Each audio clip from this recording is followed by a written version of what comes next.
Hi everyone, and welcome to this FIA Forum 2021. Our first panel today will be a discussion with the directors of the Nordic Institutes of International Affairs. My name is Maria Annala. I'm from the Finnish Institute of International Affairs, and now I would like to introduce our speakers. Here we have Maria Söderberg from the Swedish Institute of International Affairs, Christian Fischer from the Danish Institute of International Studies, Pia Hansen from the Icelandic Institute of International Affairs, Ulf Sverdrup from the Norwegian Institute of International Affairs, and our very own Mika Aaltola from the Finnish Institute of International Affairs. Welcome all of you, and thanks so much for being here in person. It's so nice to have this in-person panel with several people actually present in the same room to have a chat. To start off our discussion today, I would like to ask all of you to describe the greatest challenges in international politics from the perspective of your own country. Maybe Ulf, would you like to go first? Okay, thank you so much. Let me first congratulate FIA with 60 years anniversary. And I would say welcome after NUPI celebrated its 60 years anniversary in 2019. So we were established a few years before. But I think think tanks and research institutes in general play a very important role these days. And it's not trivial, I would say. It's quite an achievement for you to be turning 60 years.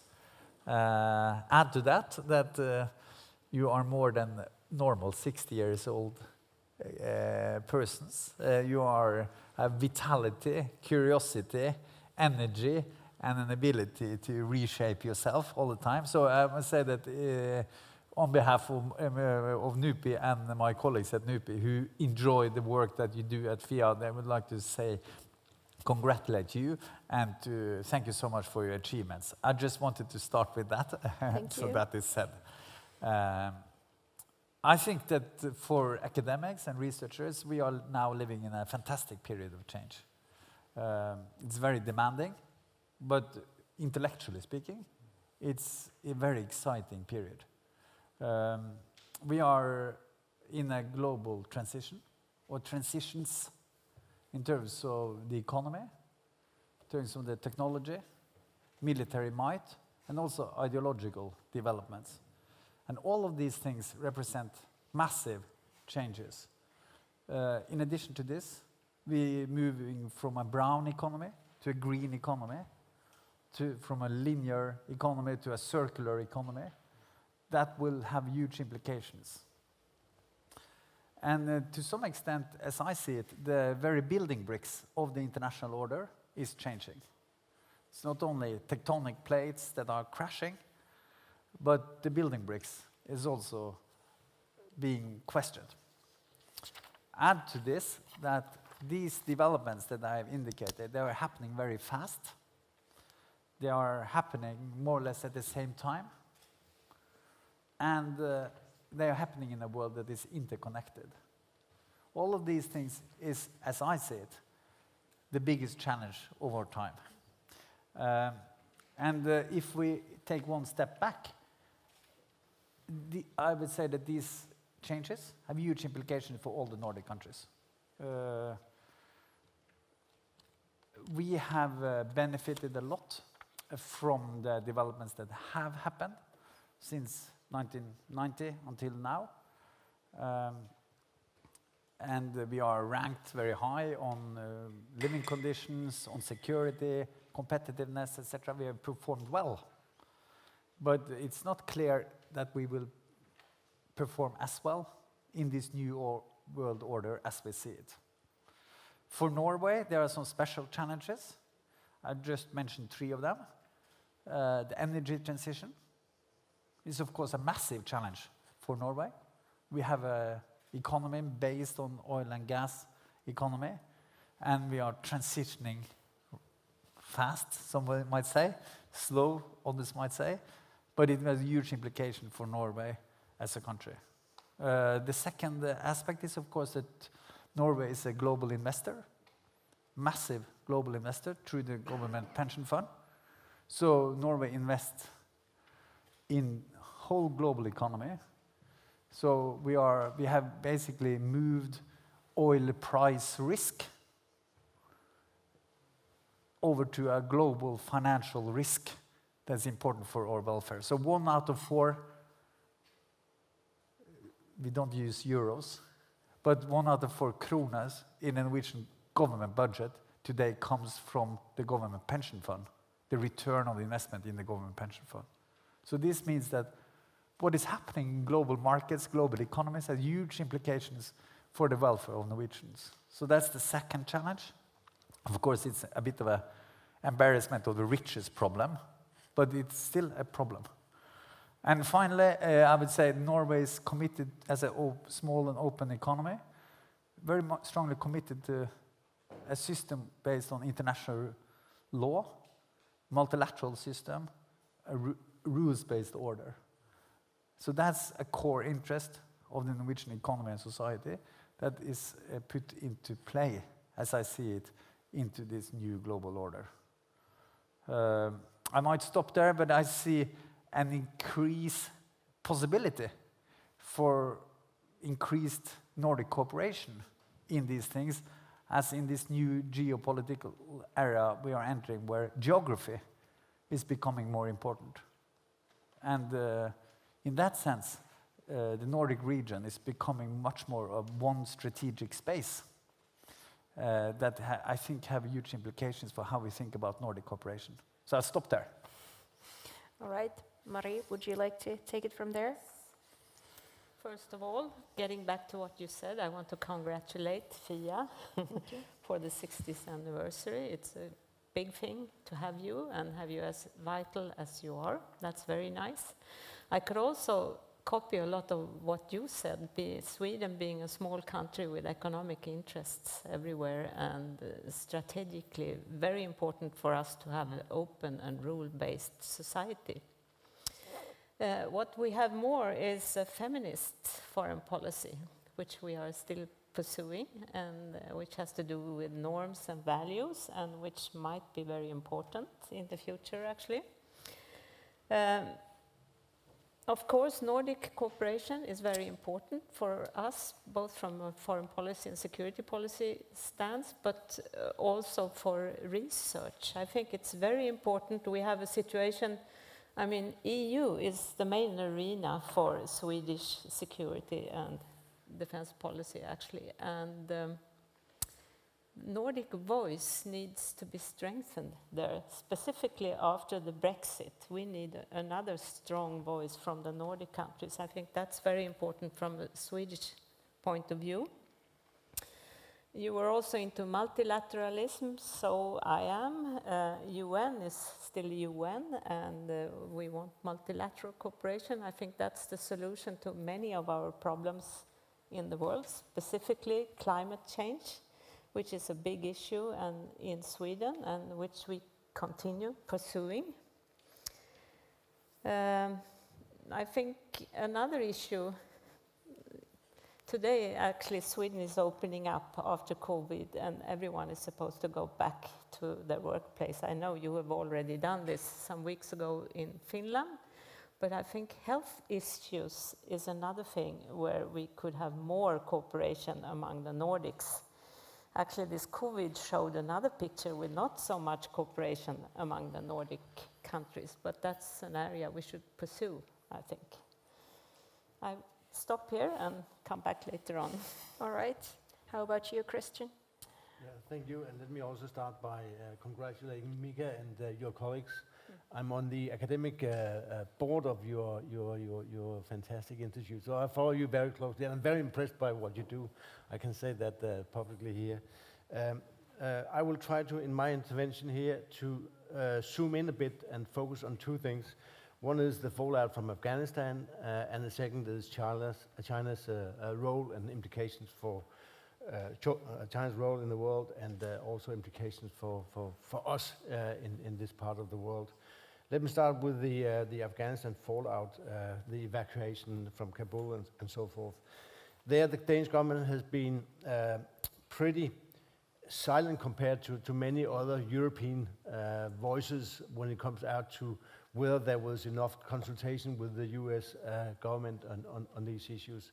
The Danish government is very strong on transatlantic issues, and I think it's been very interesting to see that seen in a Danish context, that this is seen as a tactical decision in the overall picture of transatlantic relations, whereas in many other parts of Europe we've seen calls for increased strategic autonomy and those kinds of issues. I may also mention here that when we saw the deal between the US, UK and Australia, and France being sort of left out in the cold, again the Danish government was fairly cool in its reaction to that.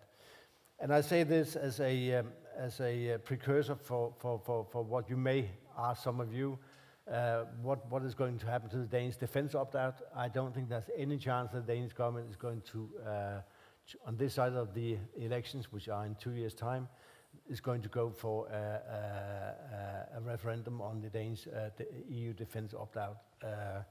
They've been very clear on that. They don't want to invest any energy and resources in something which is always very unpredictable, an EU referendum, not least in Denmark. Secondly, I should also mention that the Danish government is at the moment working on a foreign and security strategy, a national foreign and security strategy, which is going to be value-based, and this is interesting compared to what you said, Marie, on the feminist foreign policy. I don't think it's going to go that far, but it's going to be interesting to see how the Danish strategy is going to look like in a world where we are seeing geopolitical realities to a different extent than we've seen before. On China, in the region and globally, I think it's very clear that we see in not only in Danish politics but also in the Danish society a far more robust attitude towards China. We are seeing a far more critical attitude towards China, not only when it comes to Denmark itself, but also the Danish realm, meaning also Greenland. And I think that it's very clear, not only in Denmark, but also I see it in the Baltic Sea region, that there is this increased attention that we need to protect our critical infrastructure, whether it is IT, telecommunication, transport, harbors, and the like. Certainly we've seen an increased Chinese interest when it comes to Greenland, but of course also telecommunications in Denmark itself. But there, people are far more critical towards China. Finally, I'd also say that when we look at the China dossier, so to speak, of course we also need to look at that through the prism of China-US relations, and as we see it, there'll be some sort of decoupling, whether it's going to be a hard decoupling between the US and China, or whether it's going to be a soft or something in between. Obviously, it's going to have some implications for Europe's relations to China, and this is one of the dilemmas we will have to face in the time to come. Whether it's going to be on the technological side or whether it's going to be on the hard security side, meaning the Strait of Taiwan. Thank you. How about you, Pia? Thank you so much. I, of course, also would like to join my colleagues in congratulating FIA on the anniversary. And for all the collaboration that we've had, we've actually just hosted a seminar together, for example, and how important this is to a small state like Iceland. That's something I'd like to get into as well.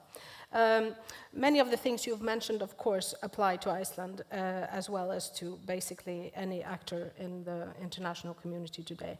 We are concerned about effects of climate change. We are concerned about the security situation changing in the area where we live.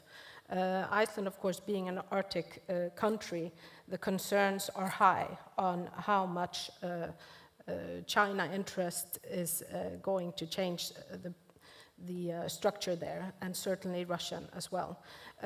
We now see a renewed interest in Iceland, and we find that in many ways, of course, also to present opportunities, actually to be part of the debate and actually be able to provide perhaps a platform to discuss these issues in Iceland. which is a position Iceland has held previously, and I think that you could say that there is some ambition on parts of the Icelandic government to try to provide that one more time. One of the things that we are concerned about now when we watch China is, of course, a lot of things that go on with China and the perceived security threats we see there are often perceived, and you actually need to have the research, and you actually need the collaboration of like-minded Nordic countries to be able to get the clear picture on that. I think that is something that will be of great interest to whomever will be the next government in Iceland. We just had elections, but probably we will have the same government continue. In any case, this will not make a big change. Foreign policy tends to remain the same. There is, like I said, this increased interest that also comes with, I think, an increased ambition to have maybe a little bit of a higher status in the international community. That although you are a small state, you do have a voice. And I think that Iceland is trying to use that quite smartly to try to punch a bit above their weight. We've seen this with, for example, the membership of the UN Human Rights Council that went quite well for Iceland. And there is that ambition that you could feel we want to try to do more. And then I would say follow in the footsteps of our Nordic colleagues in trying to enter a field there where we haven't really been that visible. In Arctic issues, of course, this will be the prominent issue for us in the near future, to figure out how to try to maintain a stable and good situation.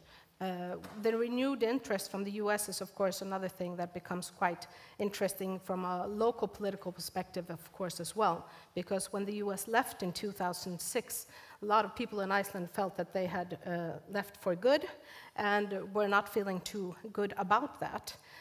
So now the renewed interest of the US is also a thing that I think, from a small state perspective, they will try to use to their advantage, so to speak. So it's interesting times ahead, but I agree with my colleagues here. The global challenges are certainly big, but the opportunities that come with them, especially for trying to strengthen the research work that we try to do, are enormous. So I'm really looking forward to our continued cooperation in that field. I'll stop here for now. Thank you. And Mika? Thank you. I have to say that I have to express my utmost gratitude towards my Nordic colleagues. It has been great that you are here present at FIA's 60th anniversary event. We had this morning a meeting discussing different ways of cooperating, and I have to say that the spirit was very forward-looking. There seems to be, not only in terms of Nordic cooperation in security and foreign policy fields, there seems to be a very positive attitude towards research cooperation. As the world, my fellow panelists were explaining how the world has been changing and the Nordic cooperation has been strengthening, clearly that is a result of the uncertainties, bewildering uncertainties, and the tempo, the rhythm of events. In a similar way, I think, and I hope that the research cooperation on vital policy-relevant topics can be also strengthened between the Nordics. Usually there's a kind of a steady humming of the Nordic cooperation, and not many people are paying attention to the steadiness of the humming. But now they are paying attention. There's clearly tightening collaboration. One thing that is clear is that we are waking up.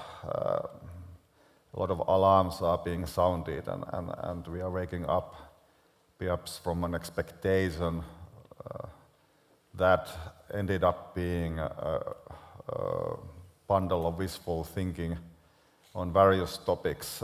Unfortunately, some of those go to the core of the so-called rule-based world order. We strongly believed after the end of the Cold War, the fall of the Berlin Wall, that there's going to be a continuation and spread of democratization that had started in the 1970s already a wave of democratic progress. Instead, we are seeing a weakening of democracies. Even stronger democracies and bigger democracies are clearly weakened. US among others, and very importantly, US is weakening. So a lot of turbulence. US has always been a turbulent and dramatic political system. But we are entering into a period where, again, we are witnessing quite a lot of drama, twists and turns, when it tries to find its internal place and role, but also the global role in changing world. Besides democratization, the wishful thinking included normalization, expectation that states would surrender their claims for the neighboring states, territorial claims, and compete in terms of economic competition. This has not been the case.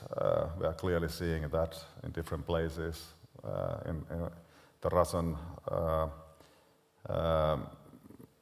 annexation of Crimea and starting a war, supporting a war in eastern Ukraine was clearly a demonstration of end of expectation of normalcy, normalization of states.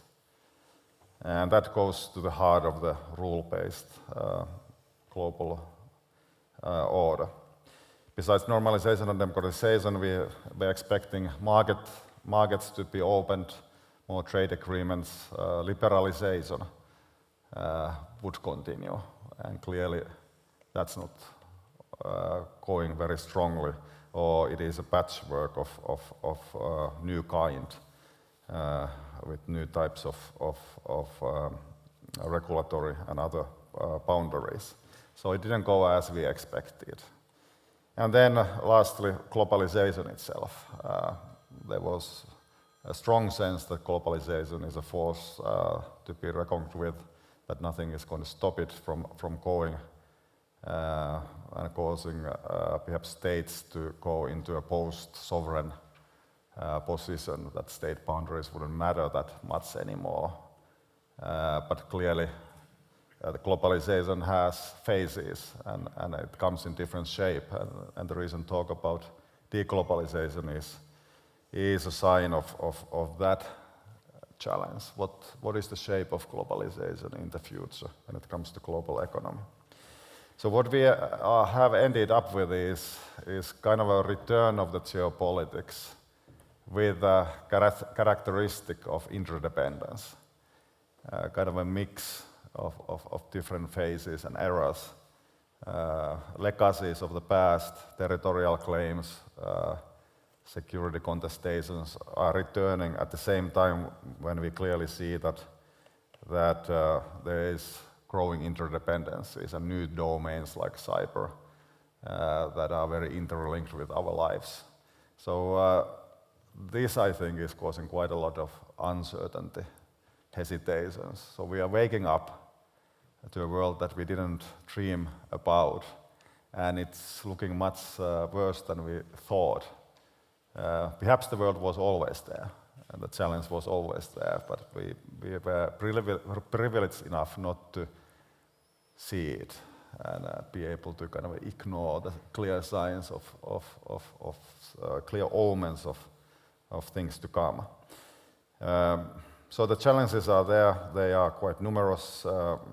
There's quite a lot of work ahead.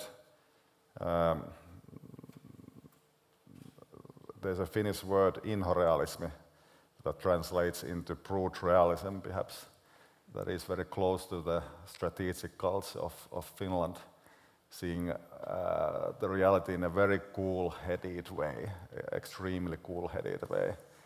And we need quite a lot of that in order to not to fall asleep again and not to fall into these traps of complacency where action is needed. We have climate change, we have information technological revolution coming very close to our private lives. We have global economy and twists and turns of that. So there's no time to fall asleep. I saw someone taking notes. Would you like to comment on each other's statements before we move on to the next question? No? Okay. So some of you mentioned China already in your previous remarks, and despite our similarities as Nordic nations, we have not always traveled down the same paths when it comes to China. So how do you see your own country's situation with China developing in the future? For example, with regards to cooperation, technology such as 5G, or even just defending freedom of speech against Chinese sanctions or such. Marie? Yeah. This is very interesting, I think. At the Swedish Institute of International Affairs, we now have a new China Center, which the government is investing in. We have a new China Center and a new Russia and East Europe Center, which clearly shows where the government at least puts the emphasis. Concerning China, we have a long-standing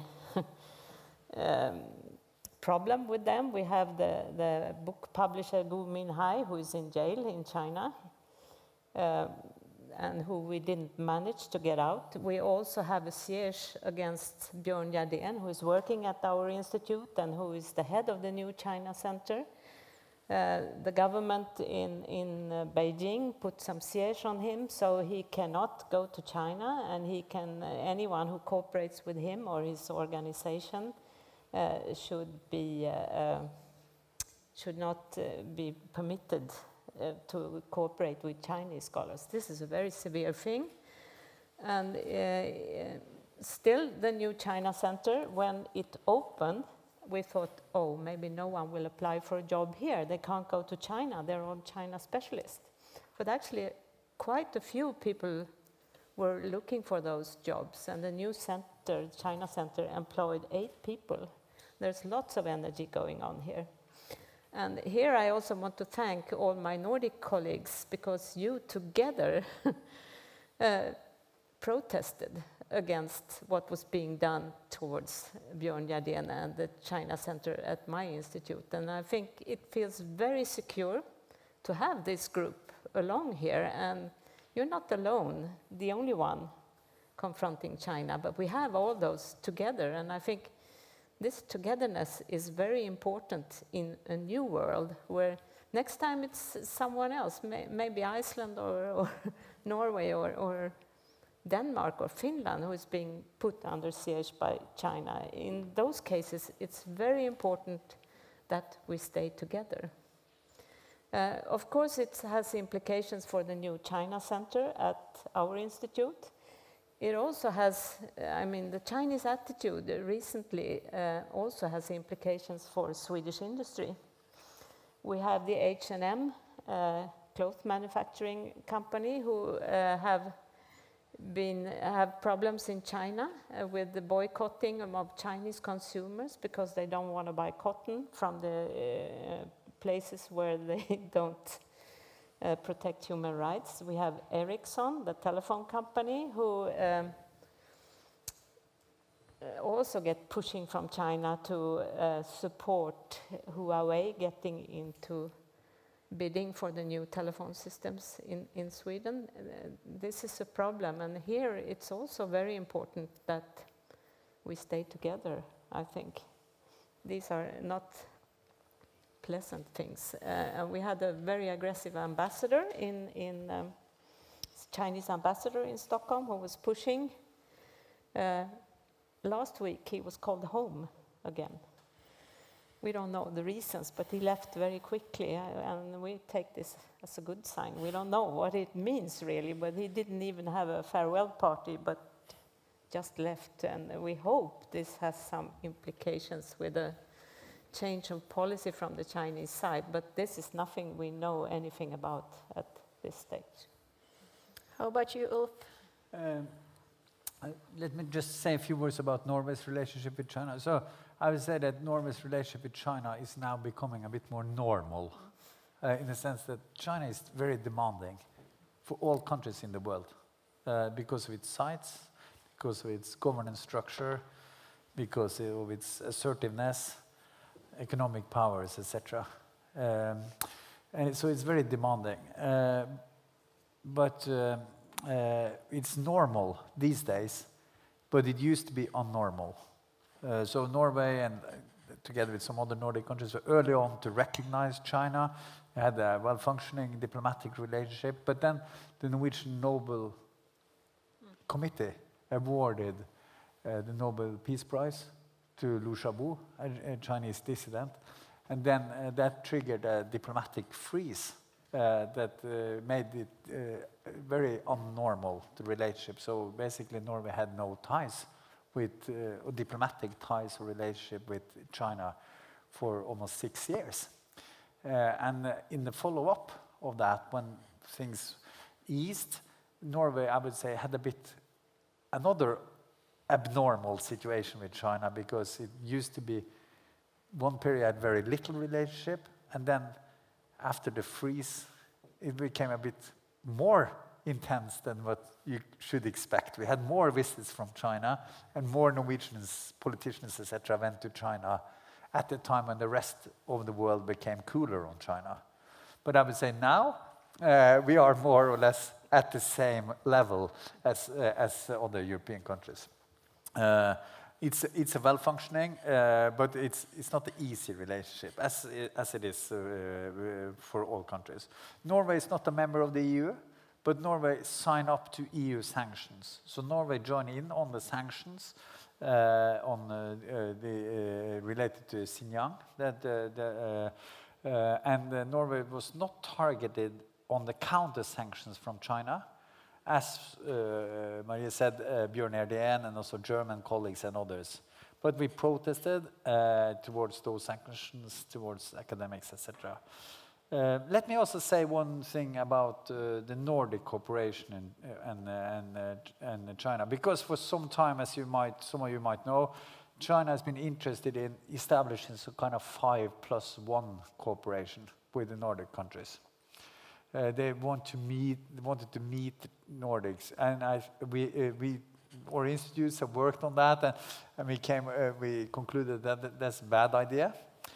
So the 5+1 should not go along. But yet there are some benefits of cooperating in a Nordic setting, and maybe some of you are interested to know that. But there is a structure called the Sino-Nordic think tank roundtable, where all our institutes are represented on one side, and some Chinese institutions, similar institutions, are represented. And I think that my experience from those meetings is that they've been very free and open and frank discussions on issues of mutual interest, but also interests where we have competing interests and competing views.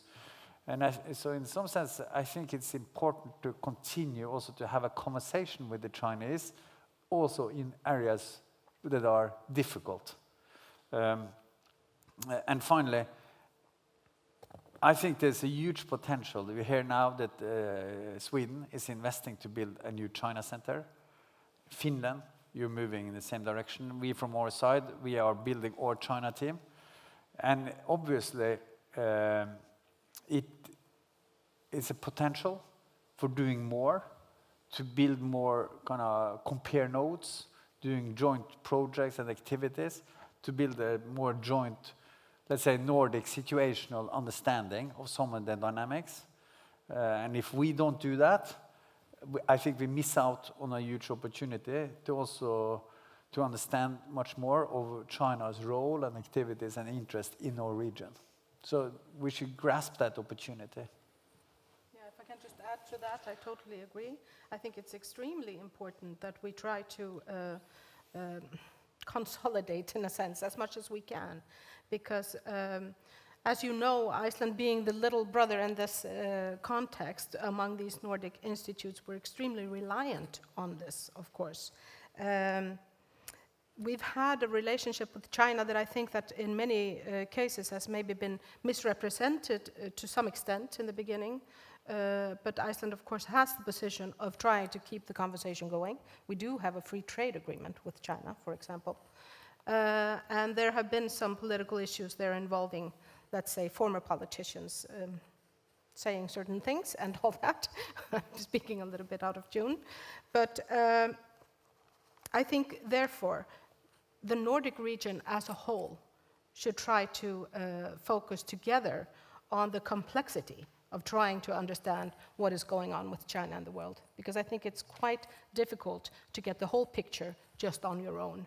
And although we have different kinds of settings for where we work together, whether we're part of NATO or we're part of EU, doesn't really matter. The Nordic region in this context, I think, based on the same values, we do share, I think, to a large extent, the same views regarding China, and therefore, that's where we really should try to focus some efforts. What do you say, Christian? Well, very much along the same lines as my colleagues. Denmark has a strategic partnership with China, but clearly we are seeing a far more realistic approach to China these years. I should also mention when you mentioned the Chinese sanction to you, that I have only written one or signed one petition in my 5 years as Peace Director. That was that one, and that was because I found that it was really unacceptable and very, very difficult to understand that the Chinese, with the big embassies they have in our parts of the world, that they could not understand what is the role of research in a democratic society. So I found it was very, very important to sign that petition.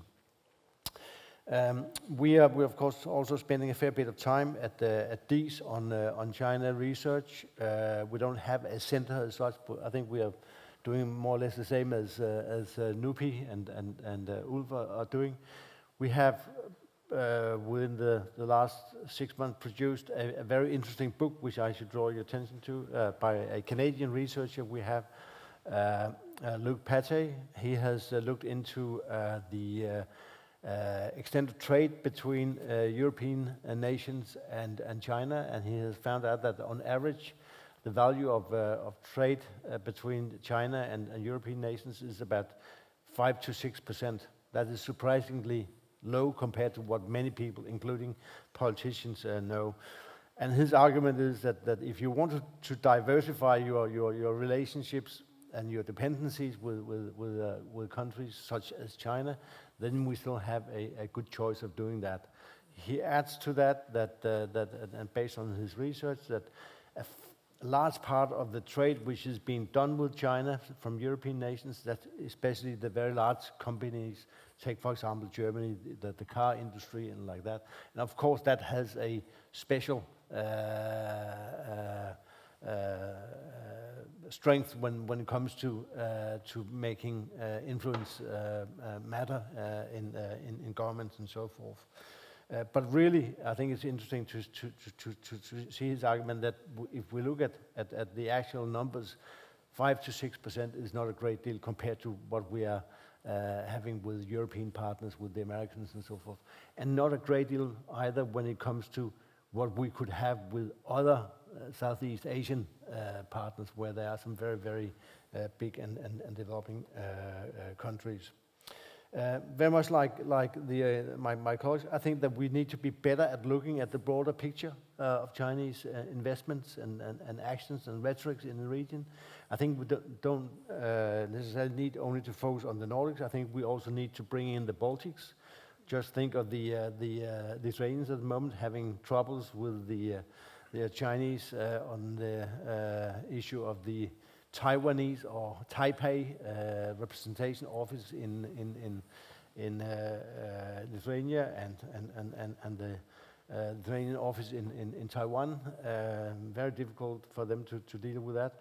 Think about Estonia and their relations to the Chinese embassy on the issue of a public threat perception that they made, and the Chinese were very angry about that and said, you need to physically destroy all copies of that report. So I think that we need to be better at looking at this, what is the broader perspective of Chinese investments and so forth in the region. And when I ask all colleagues in ministries whether there is a good discussion on these issues regionally, meaning in the Baltic Sea region, as far as I know, there's no real discussion that there's not really a forum for doing this with all the countries in the region. So I think that certainly there is a potential to do more. And as we also said, many of us here, also research-wise, we have a lot of further potential for working much more closely together to establish these more comprehensive pictures of what's happening in the region.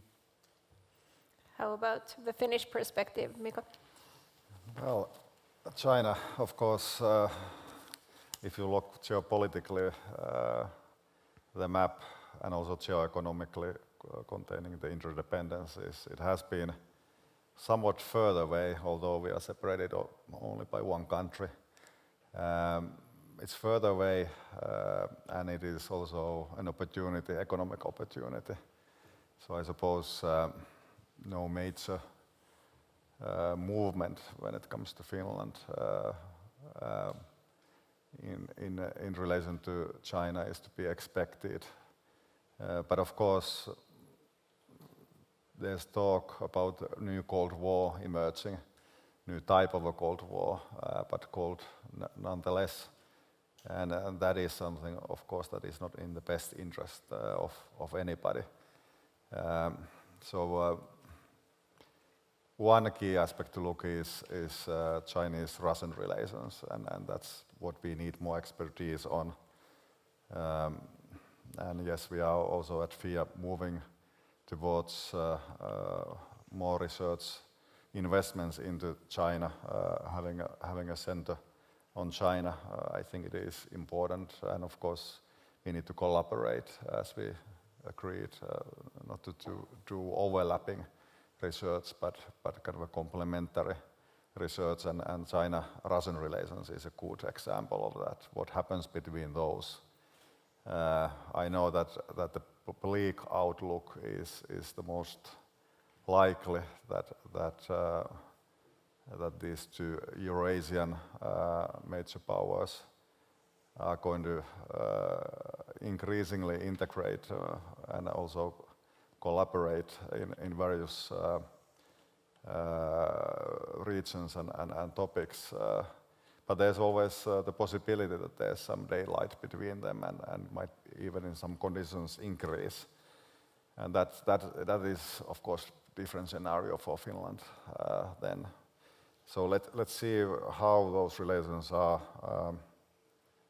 what is the dynamics there. But of course, we are part of European Union, part of the democratic world, and there's solidarities there and patterns that make certain behaviors more likely than others, also vis-à-vis China. So that remains to be seen. But I have to say that in this case of Swedish and German China institutes being sanctioned by China, kind of denying the possibility of the researchers to get access to their data,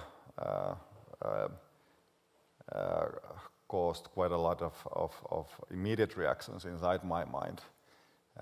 And those were based on solidarity as well as on kind of a cosmopolitan ideals of open scholarly activities. So yes, it was also my first petition that I signed, but I have been at FIA only a year and a half.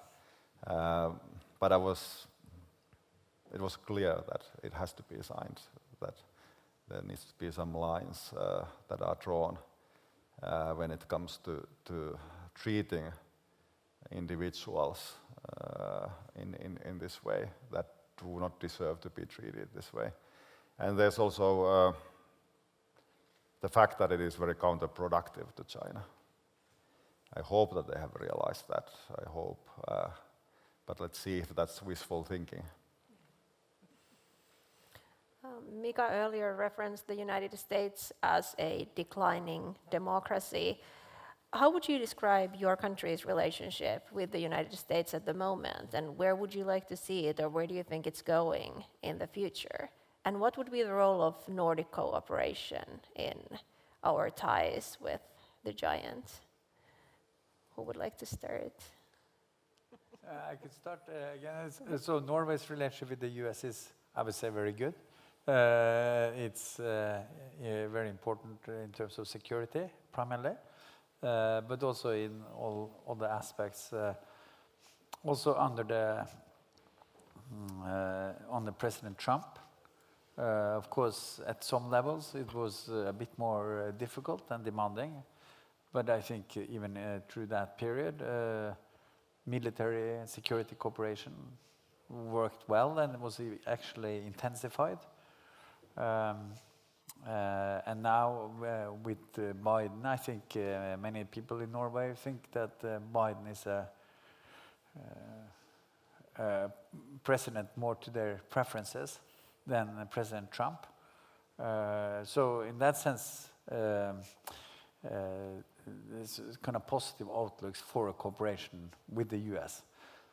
At the same time, I think that there are concerns about, as you said, Mika, about the role of the democracy in the US, concerns about political instabilities, and also about the future role of the US in the global order, not only in global institutions, but also, of course, in how was the position of Europe in their kind of security outlook as they are moving towards Asia and China primarily.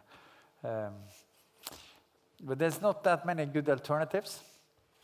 So I think the number one policy strategy of Norway is to try to keep the Americans involved, try to strengthen and develop transatlantic ties, and then hedge to some extent to explore other options. Let me also say that I think that one of the most amazing developments in the Nordic cooperation during the last few years has been in the field of foreign and defense and security policy under this umbrella of NORDEFCO. There's a range of bilateral Sweden-Finland cooperation, trilateral Sweden-Finland-Norway.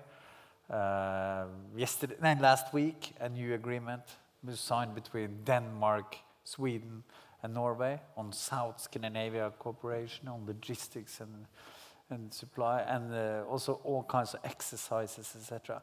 And as I see it, one of the drivers of the Nordic cooperation is to some extent America, or the transatlantic dimension. And I think this is very important as we sit here now and talk about Nordic cooperation.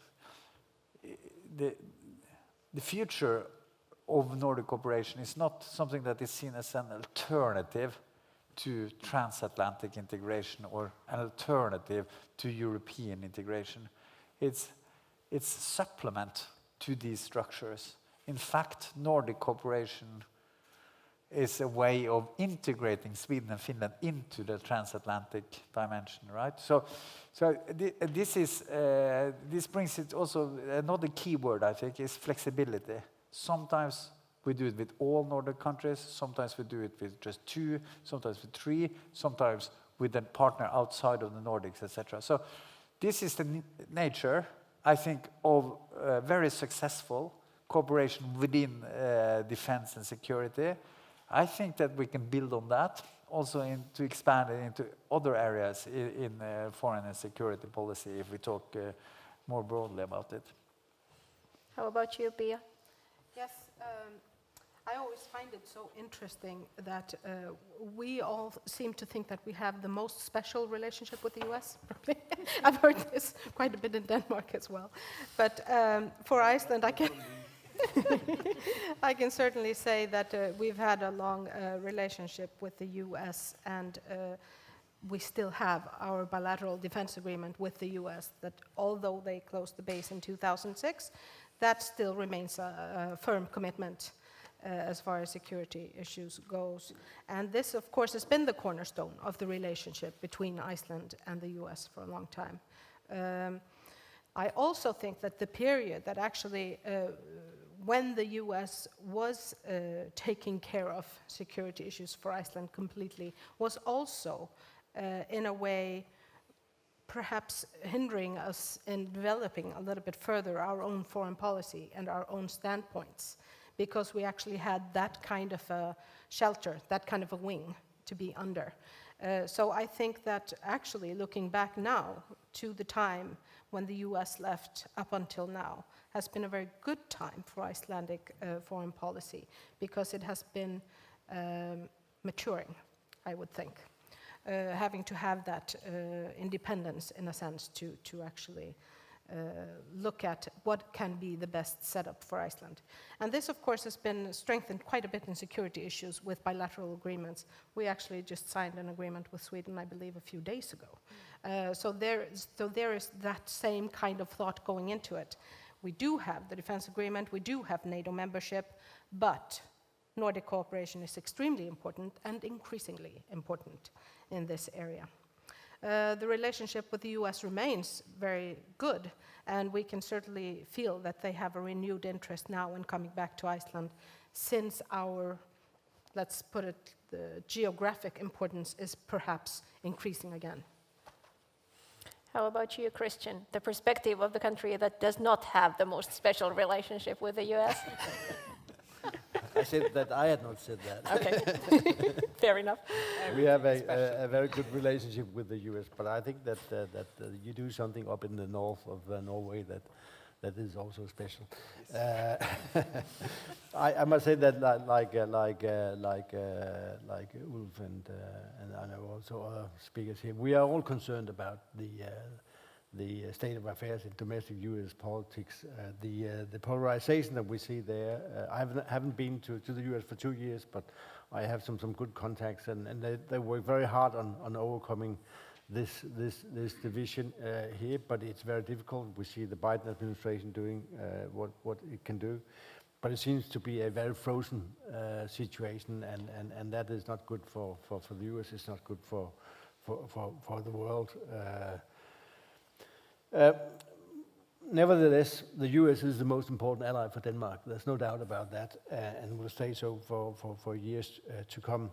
And I think that is also the case for at least some of these colleagues on the panel here, and everybody more or less wants to have the US being very clearly present in the Baltic Sea region, having a good US engagement in that region, and we can do that in several ways. We can do that as has been done through NATO with the enhanced forward presence and so forth.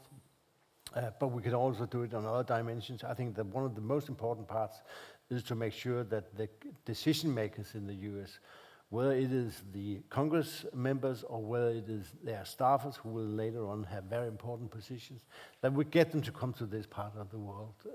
We need to be far more active in getting key U.S. decision makers to come to our part of the world and see that it's still very, very important that they have a knowledge and a presence about the region.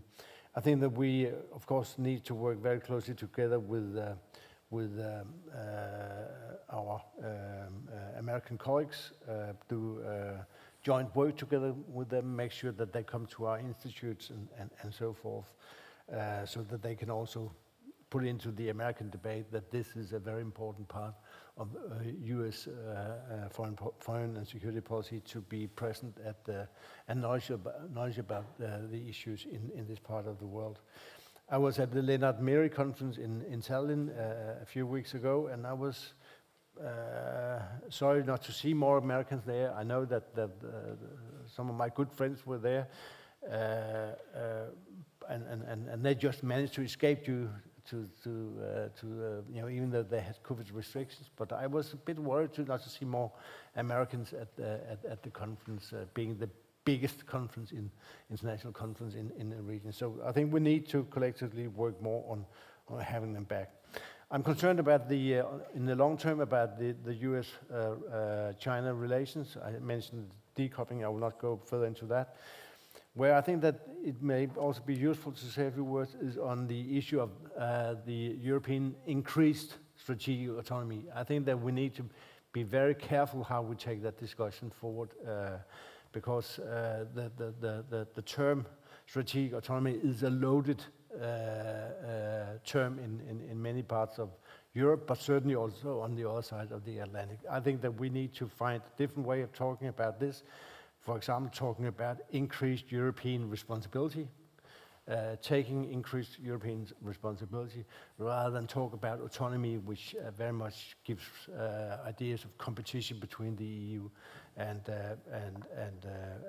our North American ally.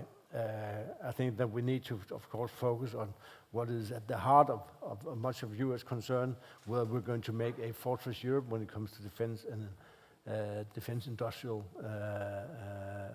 issues.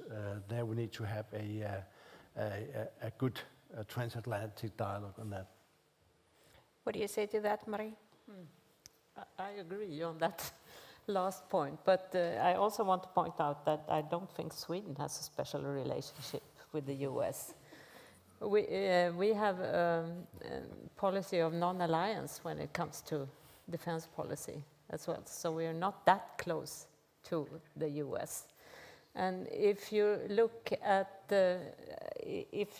of course, US is important for us, but we're not as close as many of you are.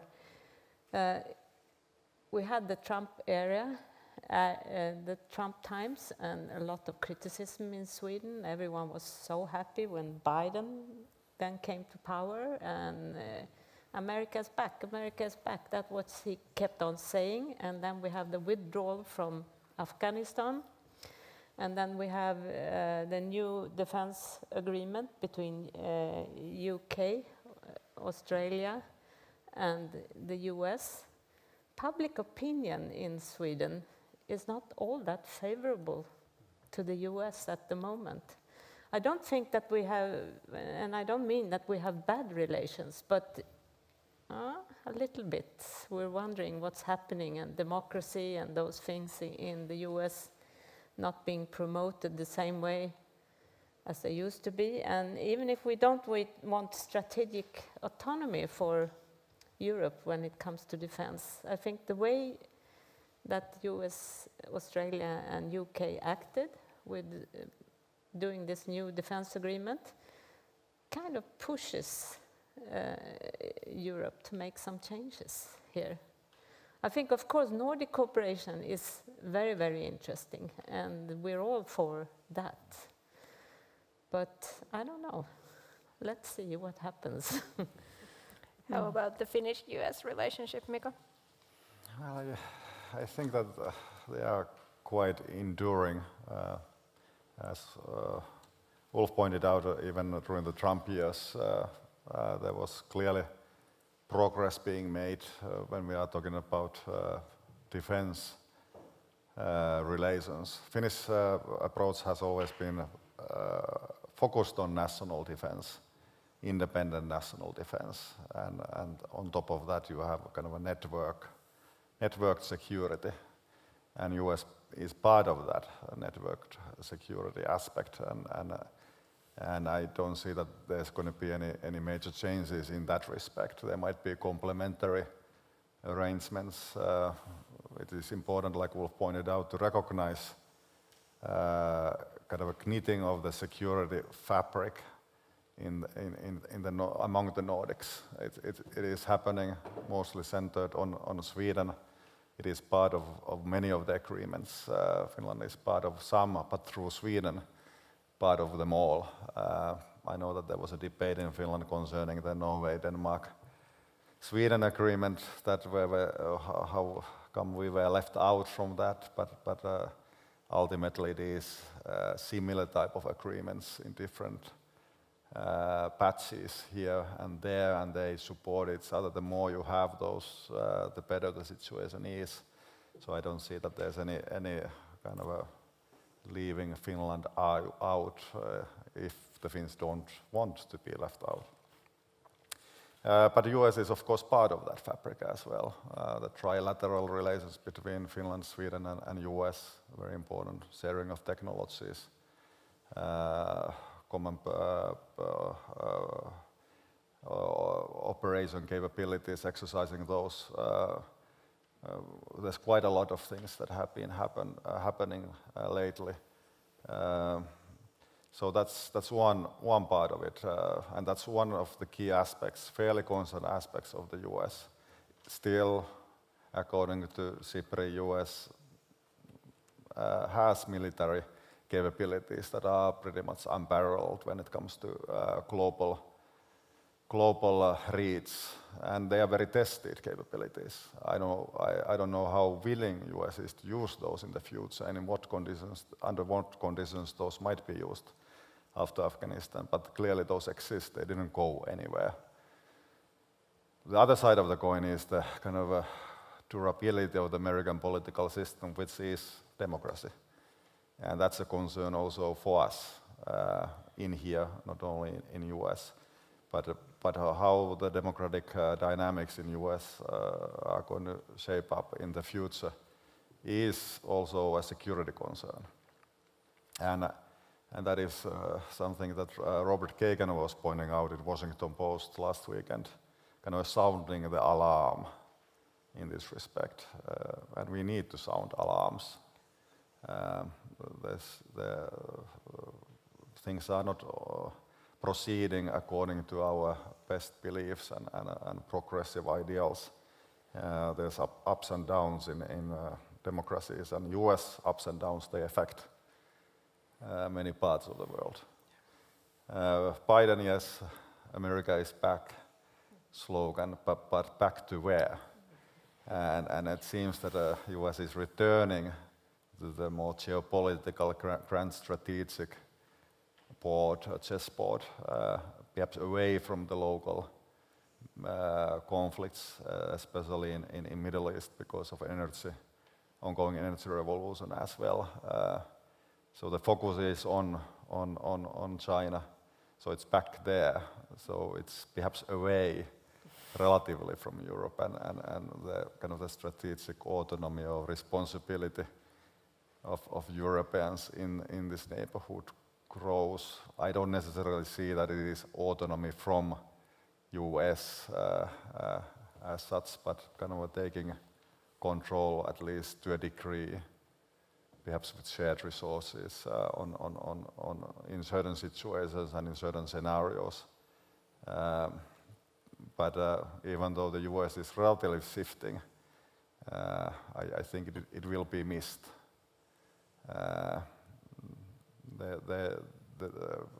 In that sense, US is to a degree exceptional.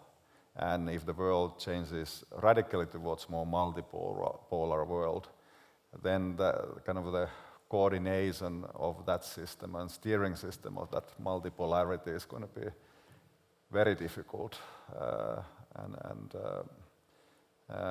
So I hope that America is also somewhat in here. But the Finnish defense is ultimately built upon autonomous, independent capabilities.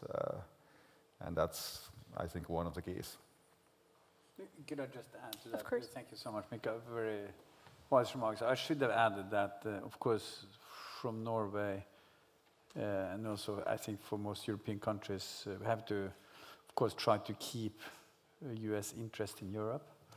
But at the same time, I have to recognize that we have to invest more by ourselves, and we will be left with more responsibility also for some of the regional challenges. I think there's no escape from that. So most European countries have somehow spent a lot of money on welfare, not spent so much on security.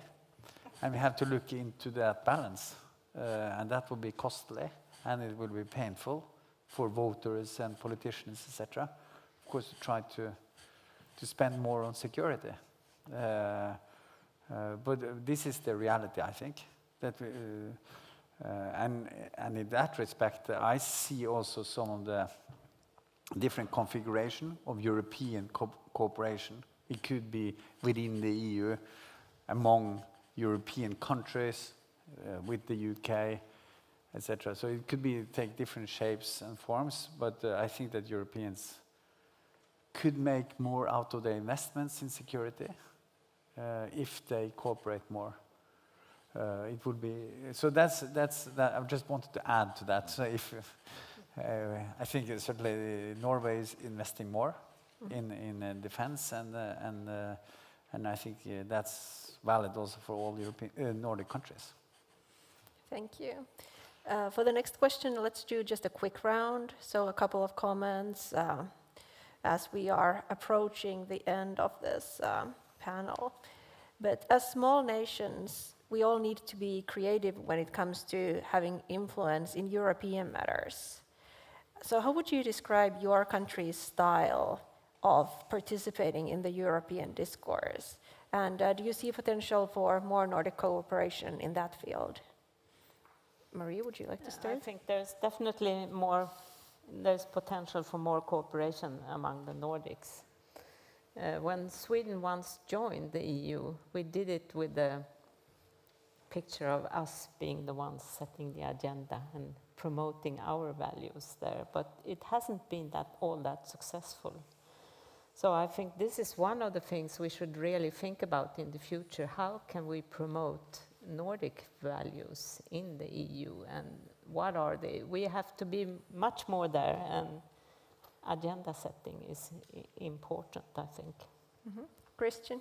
I 100% agree, and if there's one area where we need to be on our toes, I think is when we have the internal difficulties in EU, for example, like when some nations are not living up to the values that they signed up for when they joined the EU. I think that we need to be more active there. And let me also mention here that I think that's very important that we join forces and bring in our Baltic colleagues there. The Baltics are very, very, very vocal when it comes to Russia. I think that they can also be a bit more vocal when it comes to countries like Poland and Hungary in that regard. When it comes to the broader question of where the Nordics can work together, I think that we should be aware that we have a fantastic international brand as Nordics. I'm sure that many of the people here have lots of experiences of when you say you are from the Nordics, that people, not least in the global south, that they say, well, you don't have a strong colonial heritage, and you take responsibility, provide a decent amount of the development aid and so forth. I think we can use that Nordic brand to a different extent that we've done so far. Some of the stuff we've done for example, in Eastern Africa, in doing capacity building with the East African Standby Force, goes in that direction. We don't have a hidden agenda that we want to do things due to our colonial past or because of economic interest and so forth. So I think that we come with a fairly clean slate to many cooperation opportunities, and we can join forces more than we do at the moment. Pia? Yes. Well, I totally agree with this. Of course, we're not part of the EU, so just like Norway, we're in EEA. We, of course, nonetheless contribute quite a bit, as much as we can, to the dialogue on this. And I think that there are a lot of possibilities of really strengthening the Nordic brand.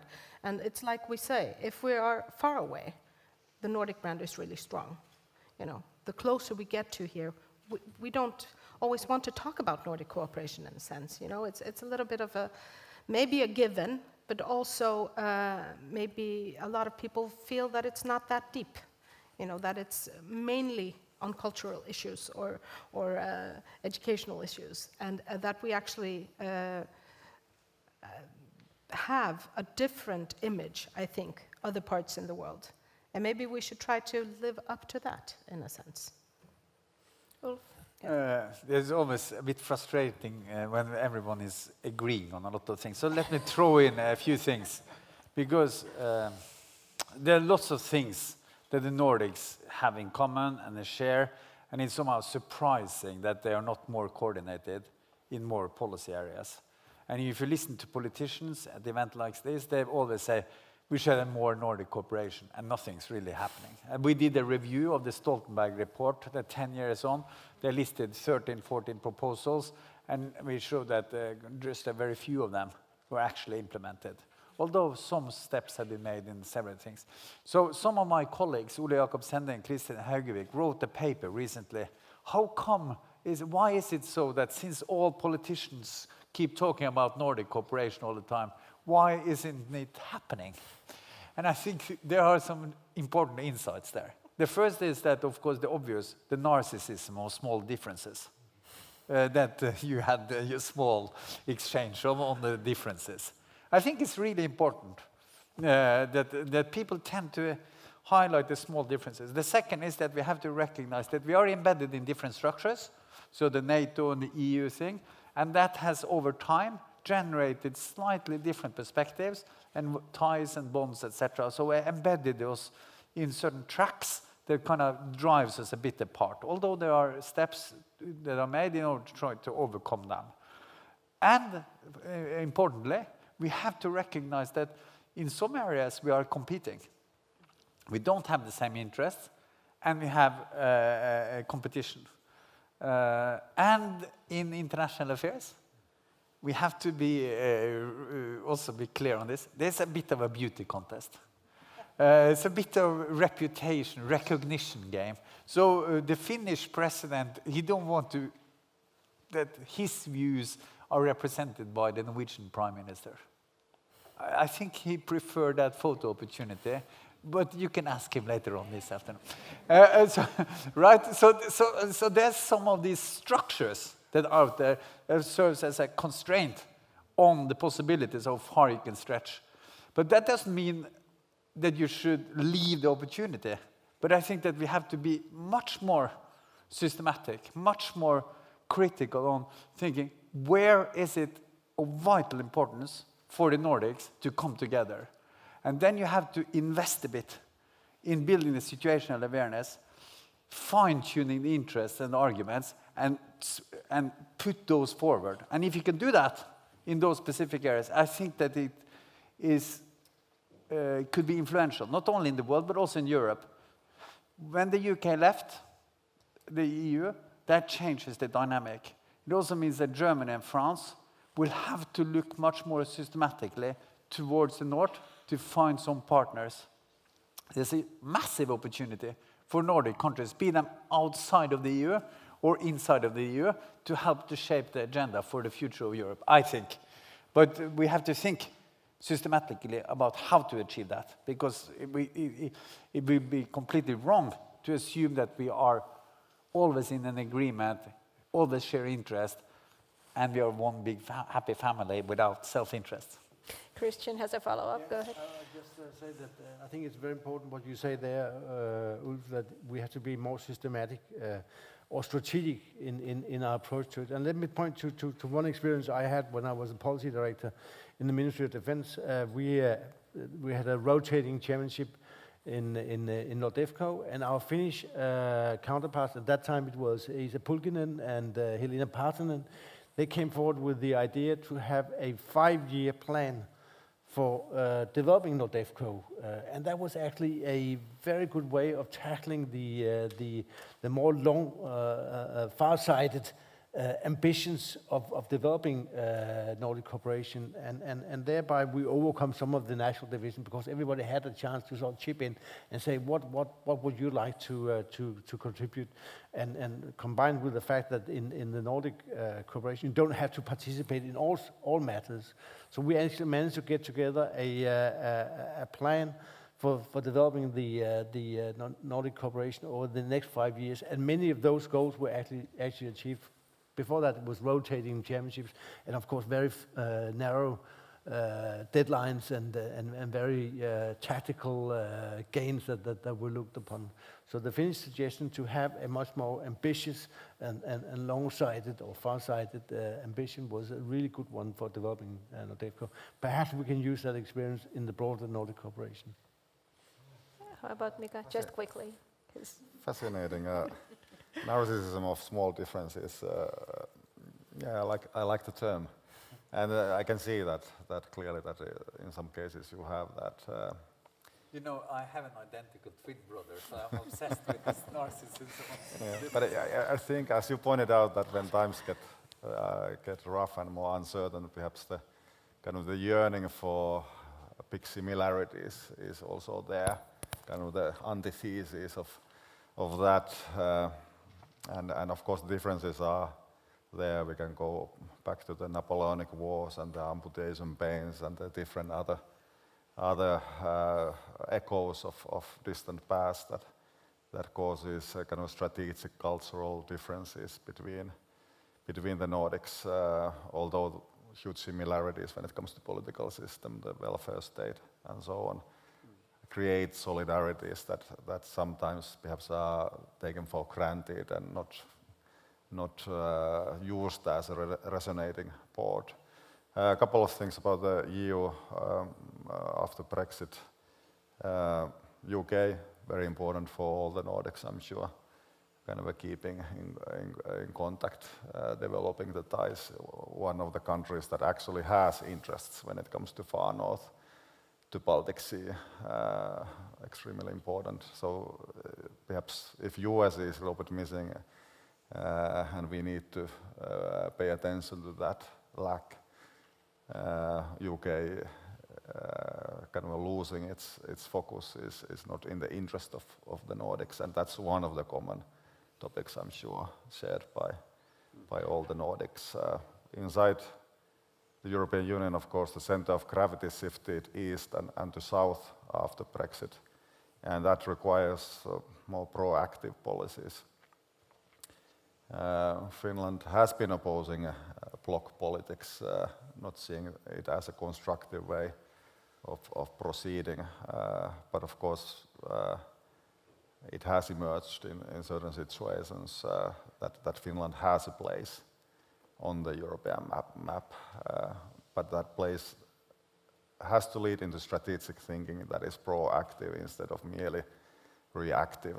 And now when we are debating big questions like the European defense, how to arrange that, there's a reason to be active and proactive in that respect, so that it won't turn out to be another clumsy, long-winding process that actually is spinning and not producing any results.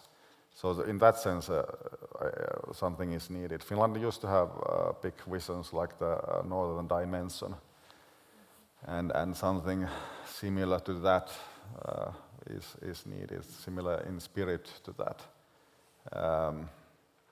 But it happens not only inside European Union, and it's not solely focused inside European Union, but European Union that is connected to other issues and places and networks. I just wanted to add a little thing, because we talk a little bit about Nordic solidarity every now and then. That's something that comes up certainly when the politicians meet and they sign their declarations. And I think that the defining part is often missing there. What do we mean when we say solidarity? And when we were all faced now with the pandemic, if you think about these kinds of political declarations that have been out there, one might have assumed that there would have been further collaboration and well, whether we want to call it solidarity or not, among the Nordic countries. So it's quite interesting to look at that. But I totally agree. Of course, there is a beauty contest going on, and as far as the policies we want to pursue and what kind of an image we want to have in the world. But I think that there are issues that we can stand together on, and I would urge the Nordic politicians to try to do that, because we have so much more possibility of punching above our weight if we're all together in it. But Pia, did you know that Finland, according to rankings, is the happiest nation? Yes, we are always, the Nordics are among the top when there's different rankings, UN rankings and World Bank rankings and all of that. And it causes some shivering inside us, kind of a narcissism of small differences. But prestige and status, yes, those are important for small states, but they shouldn't be kind of the key targets that we have, and I don't think that they are at the end. So to finish off discussion, I wanted for us to talk a little bit about research cooperation. Last February, all of our institutes issued a declaration urging for more cooperation between our institutes and between Nordic researchers, foreign policy researchers. And I know you had a meeting today also discussing cooperation. So have any steps been taken since February to realize this mutual goal of further cooperation? And how would you like to see all of our institutes moving forward in this?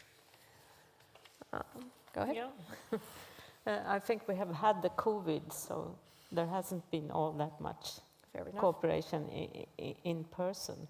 But of course it's important, and I think especially now concerning China, as we were already into when we're all building up China capacity, we should not duplicate what we are doing, but choose our niches and then rely on the others for the other parts of China analysis and knowledge and so forth. That's one thing. Another thing, although we have 2 non-EU members here, I think it's very important to be on the European scene together as well if we want to move ahead with what we're doing and get specifically in the research fields. I mean, all the big institutes, the Spanish and the Italian, for example, they have their offices in Brussels.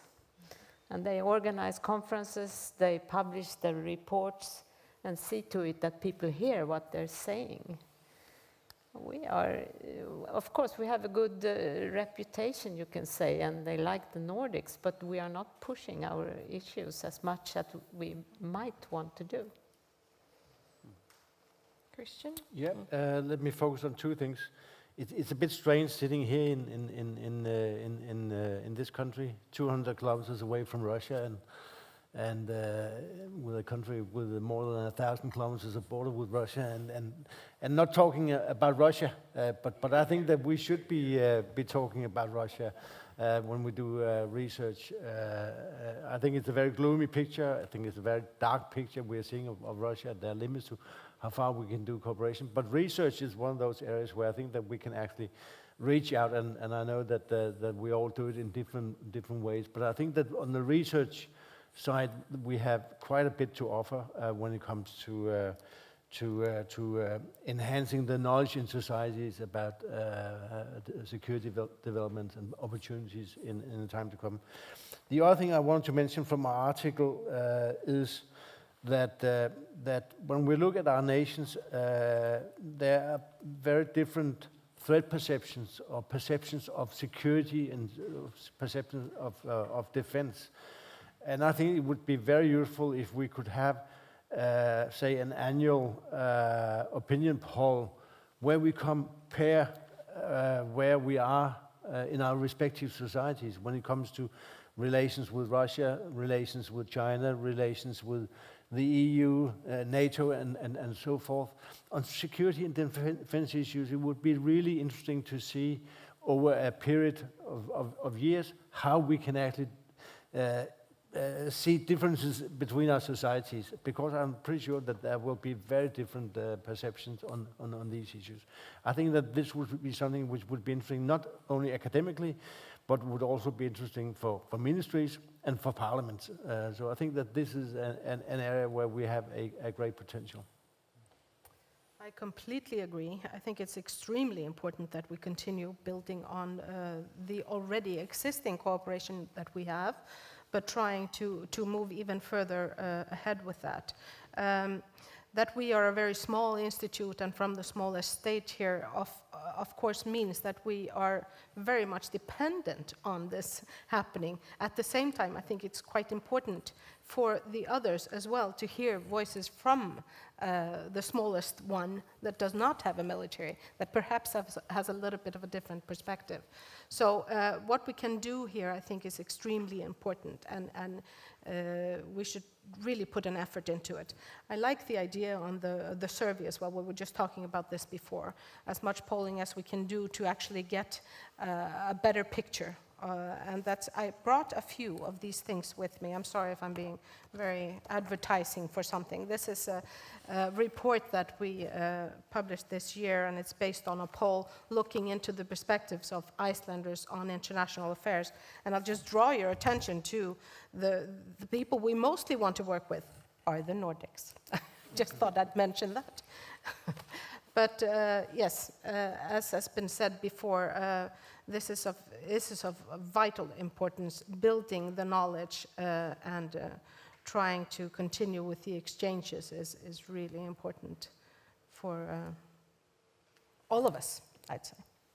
You know, around 300 years ago, Frederick the Fourth, king of Denmark and Norway, Denmark at the time, he triggered some of the big, what we call the Great Nordic War. And one of the outcome of that was the end of the Swedish Imperium. And of course also Peter the Great's access to the Baltic Sea. And now we are left here again, not a Nordic war, but we have to struggle, of course. And I agree with what you said, Christian. Of course, we should. Russia is a very important topic at our institutes, at FIA and the others. So I think it's by far the biggest research group at NUPI. We work on Russian domestic politics, Russia on energy policy, Russia in the High North, Russia in the Middle East. Russia, everywhere, so to say, in the cyber domain. So this is, of course, a very important topic where we also we benefit from cooperating with the experts in particular, I think, in FIA, because we have lots of things in common in the perspectives. So let that just be said I think it's always frustrating, because if we talk about increased research cooperation, it's about having more funding. You feel like being a beggar in the street. But of course, in some sense, it's a matter of funding. That's why we wrote this op-ed as well. As some of you might recall, there was an Icelandic expert, a group led by Icelandic politician Bjarnason, who wrote a report that was published last summer, and he recommended 10 or 14 different proposals on how to move on the Nordic cooperation. And one of his points was we need to also strengthen the knowledge base and the research base for Nordic foreign and security policy. So he recommended strengthening of funding for research cooperation. And I think all of us, of course, support that. I don't know what has happened to it. Hopefully there will be something down the road. But what I think is even more important than just the small additional Nordic funding is that if we can pool the resources that we already have and to bring them together. And I think that's what we are doing. Look forward to continue to do that. And there's no better way or occasion to celebrate and to mark that than here at the anniversary of FIA. And also, let me just say, this is not something that belongs to the future. It's going on as we speak. We have just completed a project on Nordic project on Chinese investments, for instance. We've done on how the Nordics responded to Brexit. We've doing something on mobility in the COVID crisis. We're doing something, all kinds of projects. So lots of things happening, actually, but we would like to do more. I completely agree, and I think that the stars are aligned in a right way for this type of approach, that instead of thinking about applying funding from somewhere to years down the road, we actually right now have the resources to do stuff together, and we are already doing. So it's a question of kind of implementing rather than pondering and thinking about things that usually never ends, that thinking. So we have things.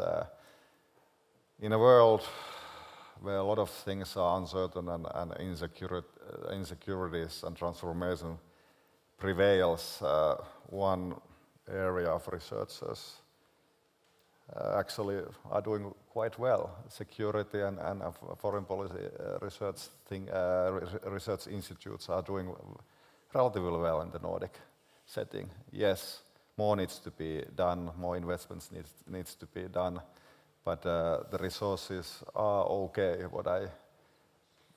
was a good news to hear from the Nordic colleagues that we are not suffering, and that is true. FIA is also growing.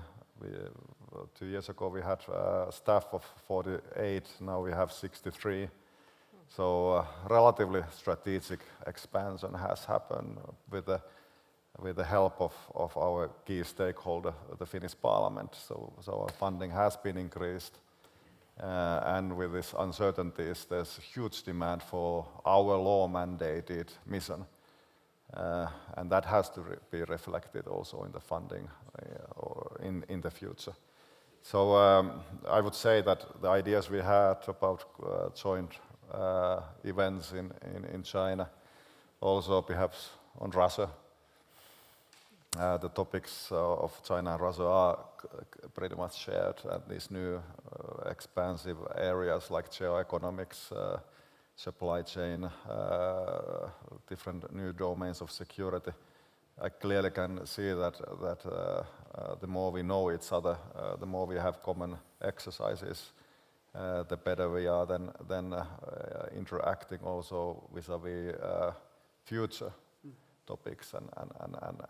So I can see that this zigzagging of project is resembling the security knitting of the security fabric on the political level. Things are happening.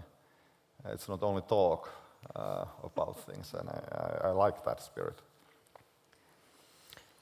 Thank you so much, all of you. There are so many more topics that would have been very, very interesting for this discussion here today, but sadly we are now out of time. But I believe there is coffee and some very Finnish treats that are being served in the other room. So please approach our panelists and continue the discussion while enjoying some coffee and refreshments.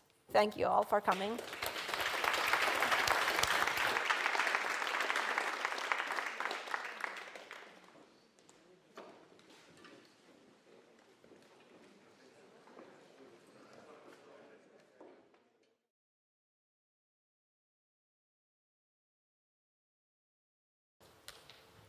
Your Excellency, President of the Republic of Finland, dear ministers, ladies and gentlemen, colleagues.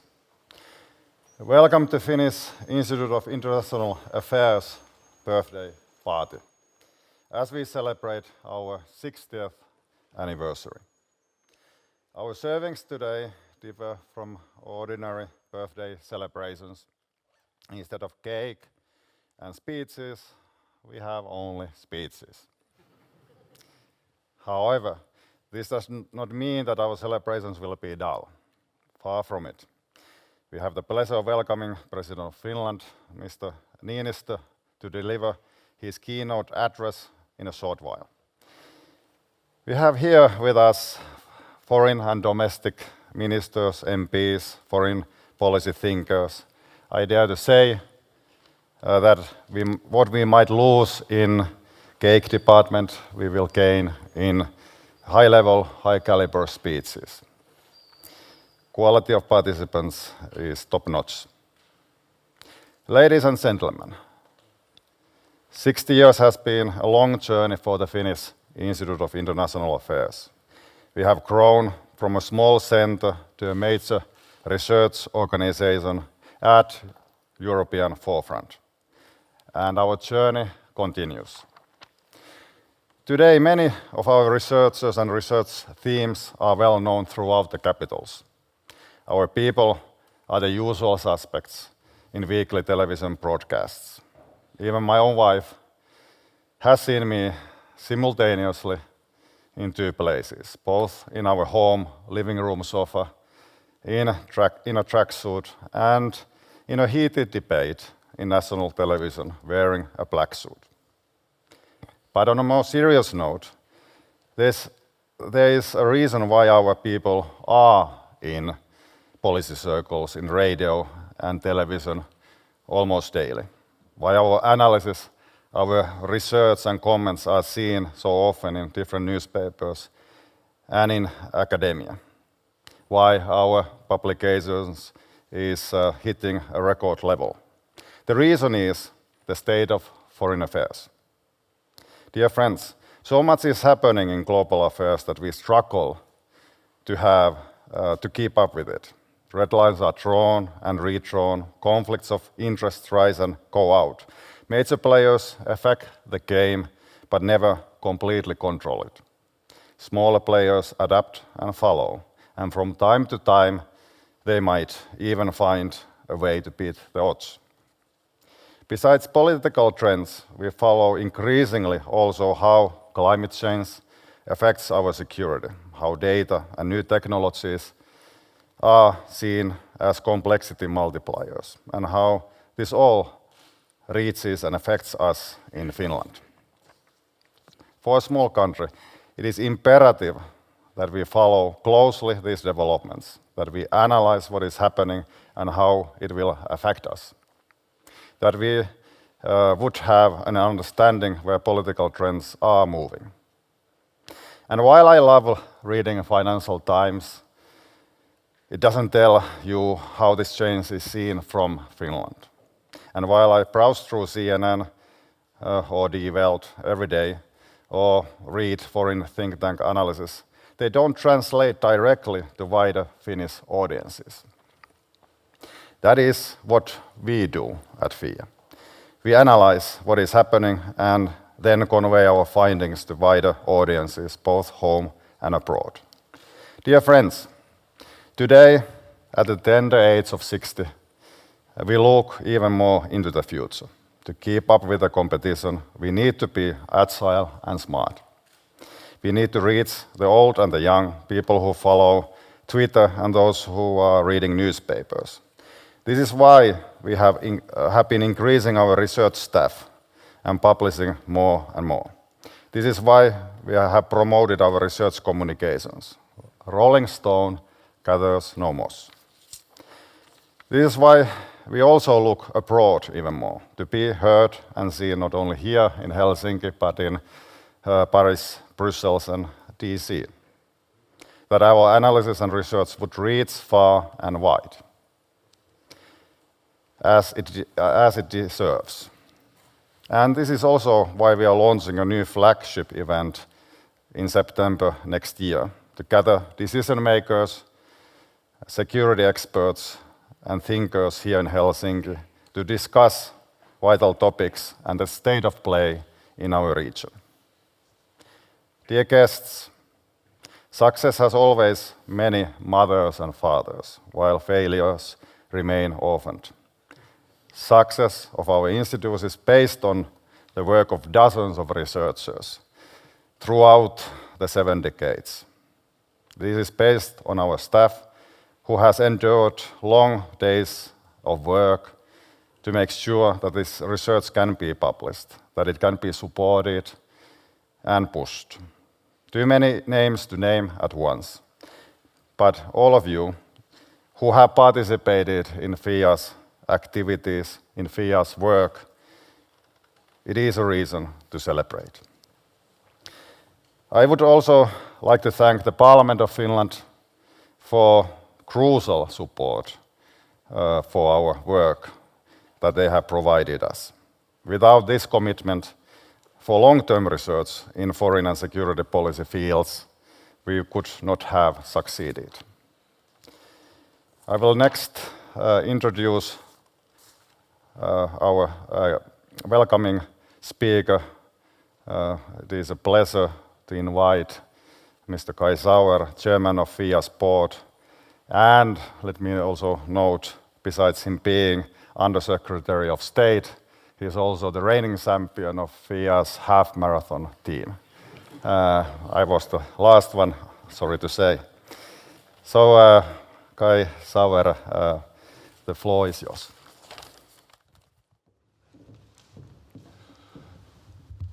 Thank you, Mika. President of the Republic, Sauli Niinistö, Foreign Minister Pekka Haavisto, ambassadors, ladies and gentlemen. 1961 was a breathtaking year in international politics. Algeria, Berlin, Eichmann, Gagarin, Hammarskjöld, Cuba, the Node crisis, Novosibirsk, Jupiter missiles in Turkey, and Vietnam. This is a sample of headlines from 60 years ago. This was also the context where the Finnish Institute of International Affairs, FIA, was established. Still today, FIA helps us to navigate an increasingly complex and fast-paced world, and judging by the events, there will be a demand for FIA in the coming decades too. FIA is a trusted institution. FIA clarifies the complexities of the international system plainly, thoroughly, and without bias. We find FIA in the media almost on a daily basis, the German election phase being the most recent example. As commentators, FIA's experts seem to have replaced the so-called on-duty colonel, also known as the päivystävä eversti. I should add that over the past years, the number of female FIA researchers has also grown, which hopefully is a continuing trend. FIA research benefits not only the great public, but also the foreign policy establishment in its decision-making. Also, FIA has been an incubator of foreign policy makers. Former FIA director, then Prime Minister Paavo Lipponen, is the most prominent example. Among the present company, Foreign Minister Haavisto and Minister Iloniemi are FIA alumni. A recent FIA activity is direct participation. FIA can be a more flexible actor on certain fronts than the Finnish or any other government. Hosting the visit of Mrs. Tsikhanouskaya, the leader of the Belarusian opposition, is an example of such activity. There's no other actor, with perhaps the exception of the government, producing more foreign policy relevant information. One could perhaps compare FIA's approach with Wayne Gretzky's guideline, I skate to where the puck is going, not where it has been. One can ask if FIA is utilized to its fullest potential in support of the Finnish foreign policy. The answer is there's room to do more. This, at least, is my experience from the perspective of the Foreign Ministry. Supporting and sometimes challenging Finland's foreign policy in its design and contents is an important part of FIA's work. There's a will on the part of FIA to intensify our dialogue with the foreign policy establishment, and one of the primary partners would be the Parliament, Eduskunta, where the attention has very much been recently on national issues. FIA is well connected internationally. The Nordic cooperation is strong, and the aim is to expand FIA's partnerships more strategically, in particular into the transatlantic direction.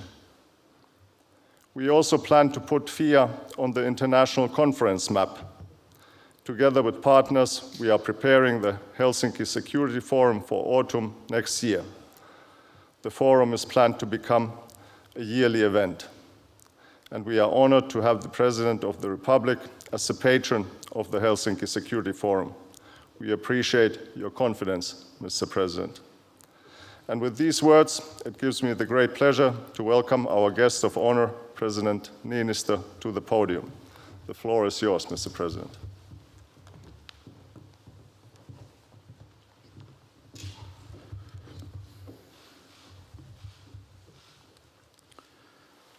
Ladies and gentlemen, first of all, I would like to congratulate the Finnish Institute for International Affairs for its 60th anniversary.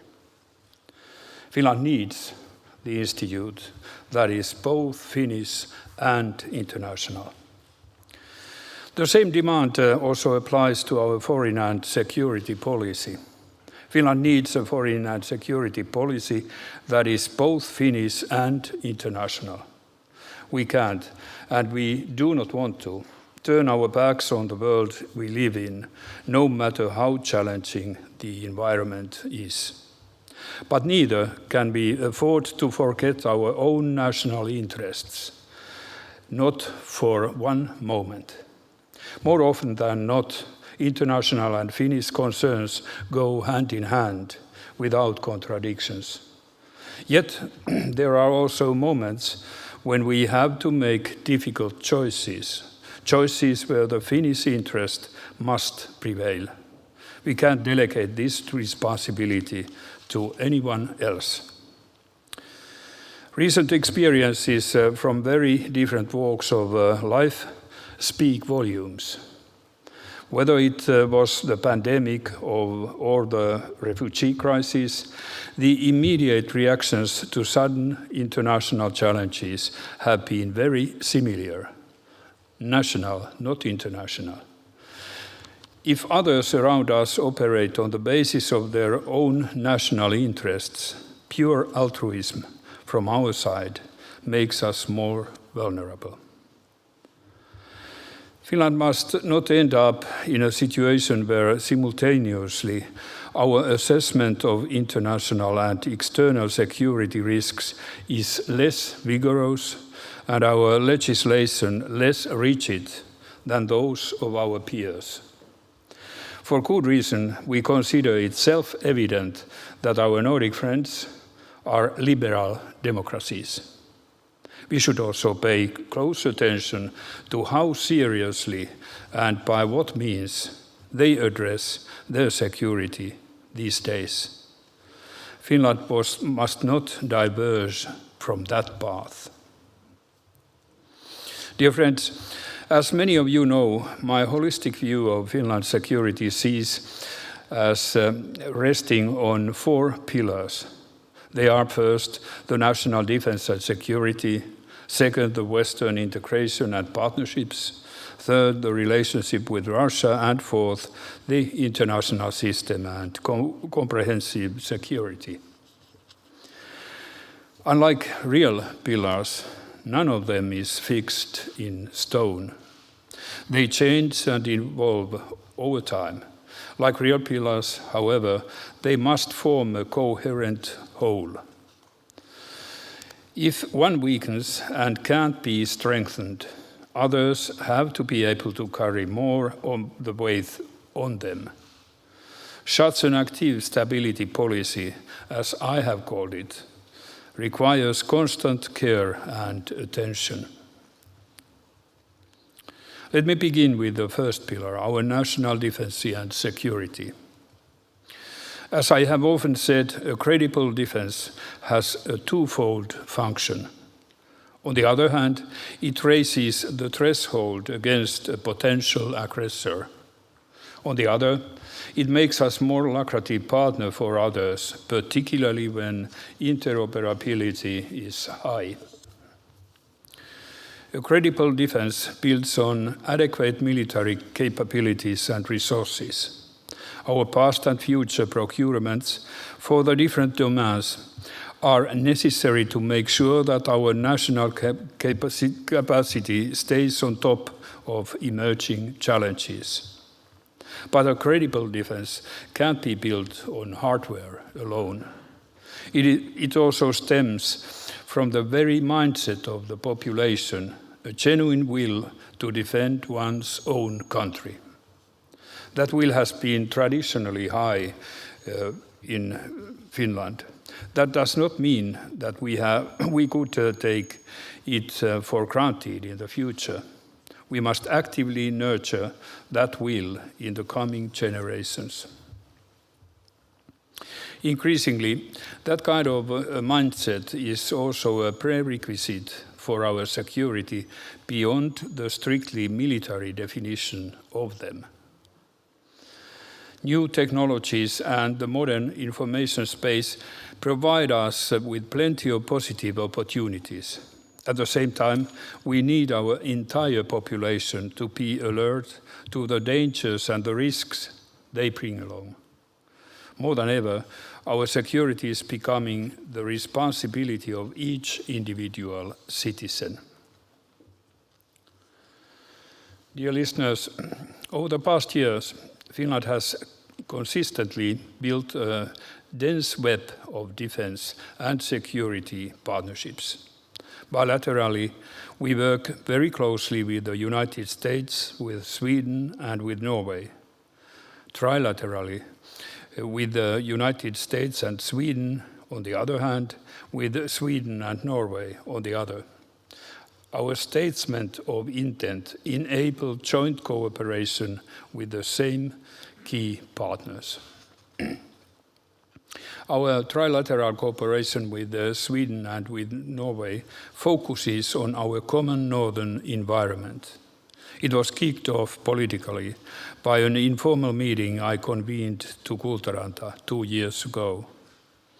I have now been pleased to see that Sweden, Norway and Denmark have followed suit with a similar arrangement focusing on the region they share.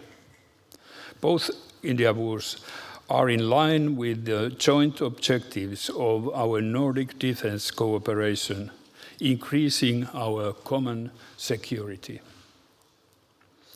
With a wider regional perspective, Finland has intensified its cooperation with France and United Kingdom. We actively participate in the UK-driven joint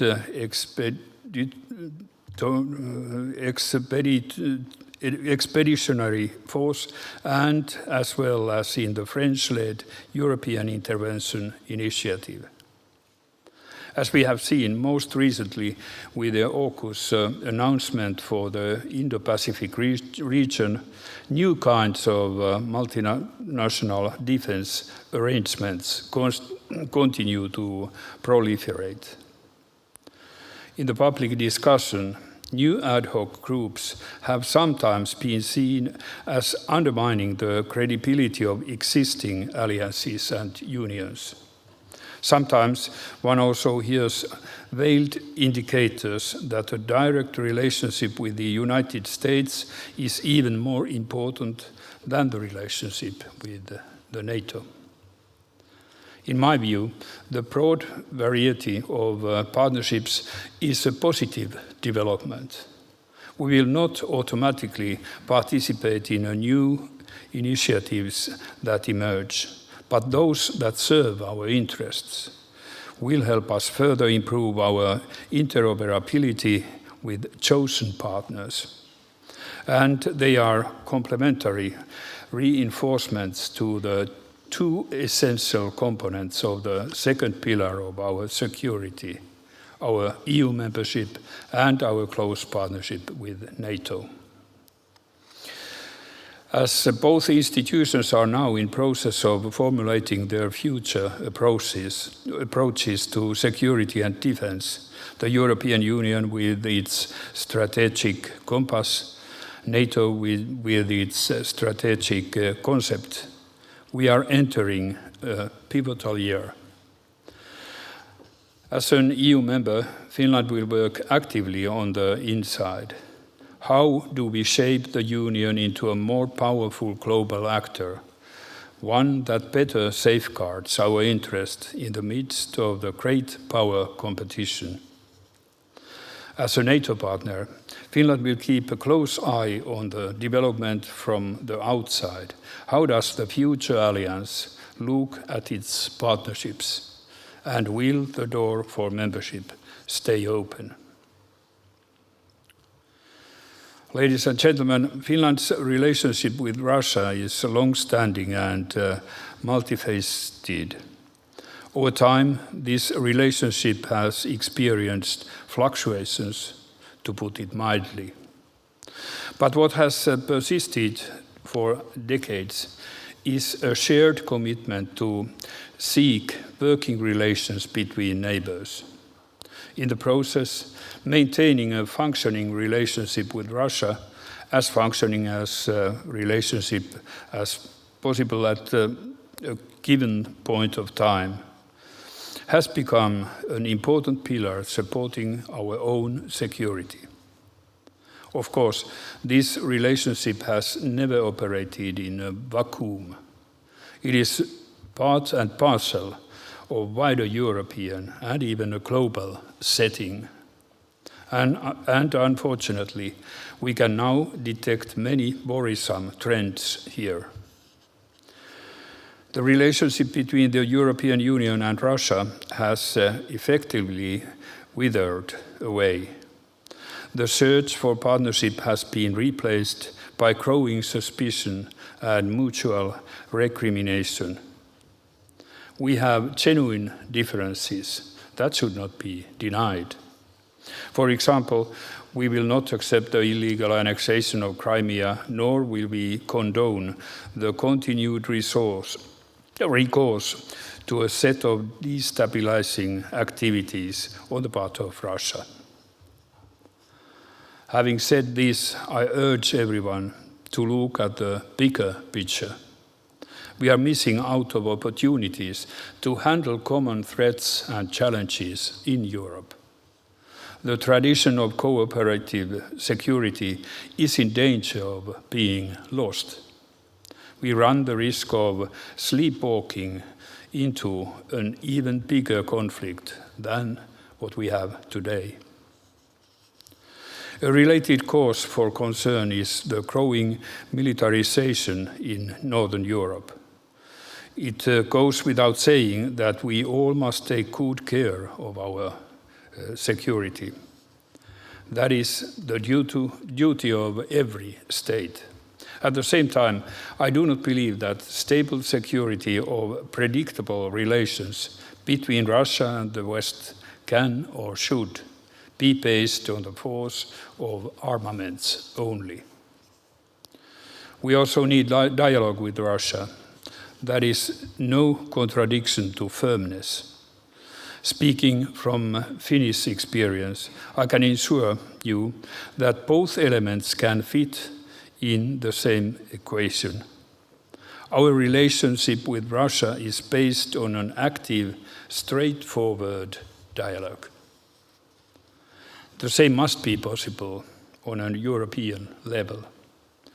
In this respect, I note with particular regret how cooperation within the OSCE is effectively frozen.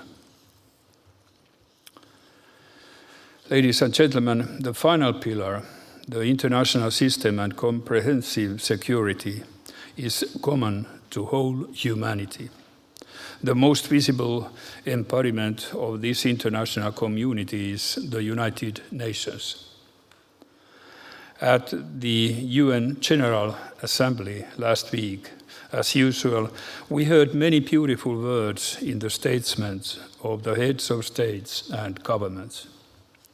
On a positive note, I conclude that we all want peace and security, stability and prosperity, and effective responses to common threats and challenges. But words are not enough. They must urgently be turned into effective and common deeds. The problem is that even though we seem to share an analysis of a world increasingly in peril, there is no agreement concerning the way forward.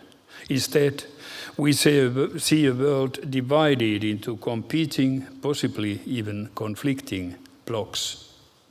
As a result, we may use the same terms but mean entirely different things.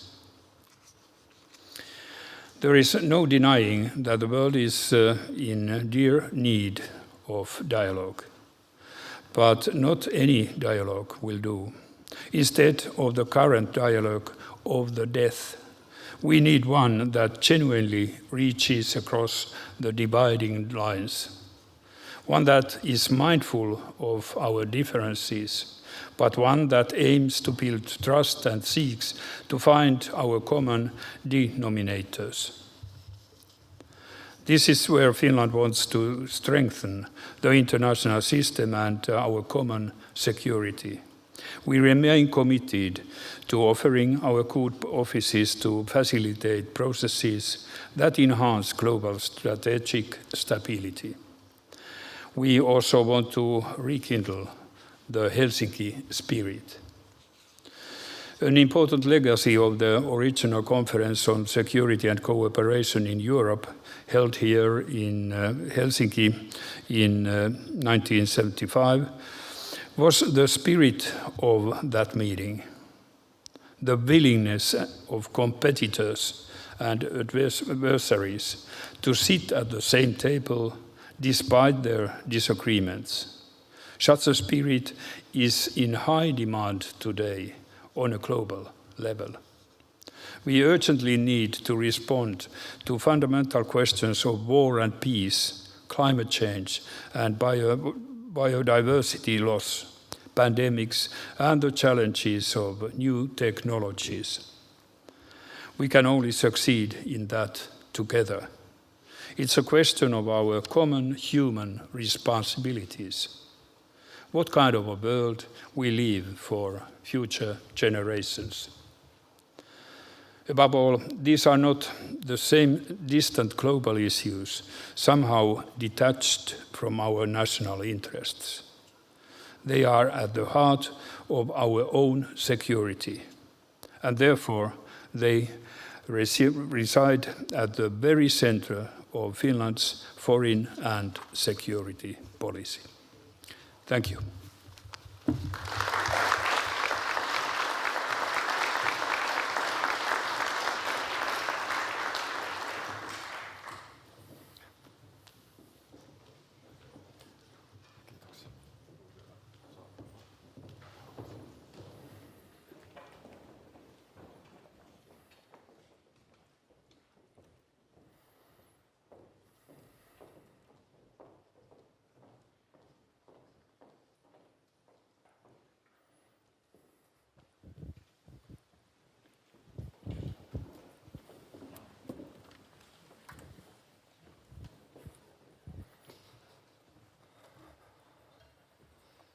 So welcome to our 60th anniversary event, FIA Forum. This is a yearly forum.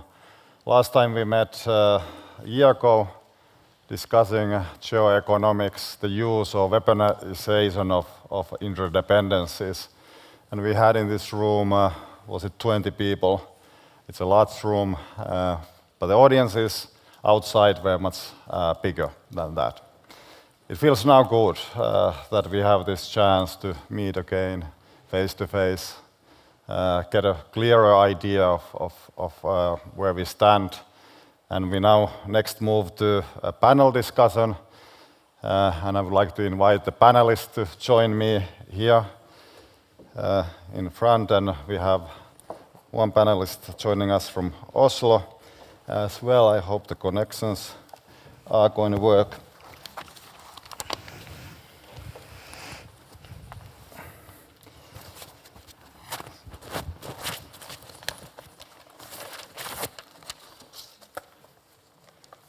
So do we have Oslo link open for this panel discussion?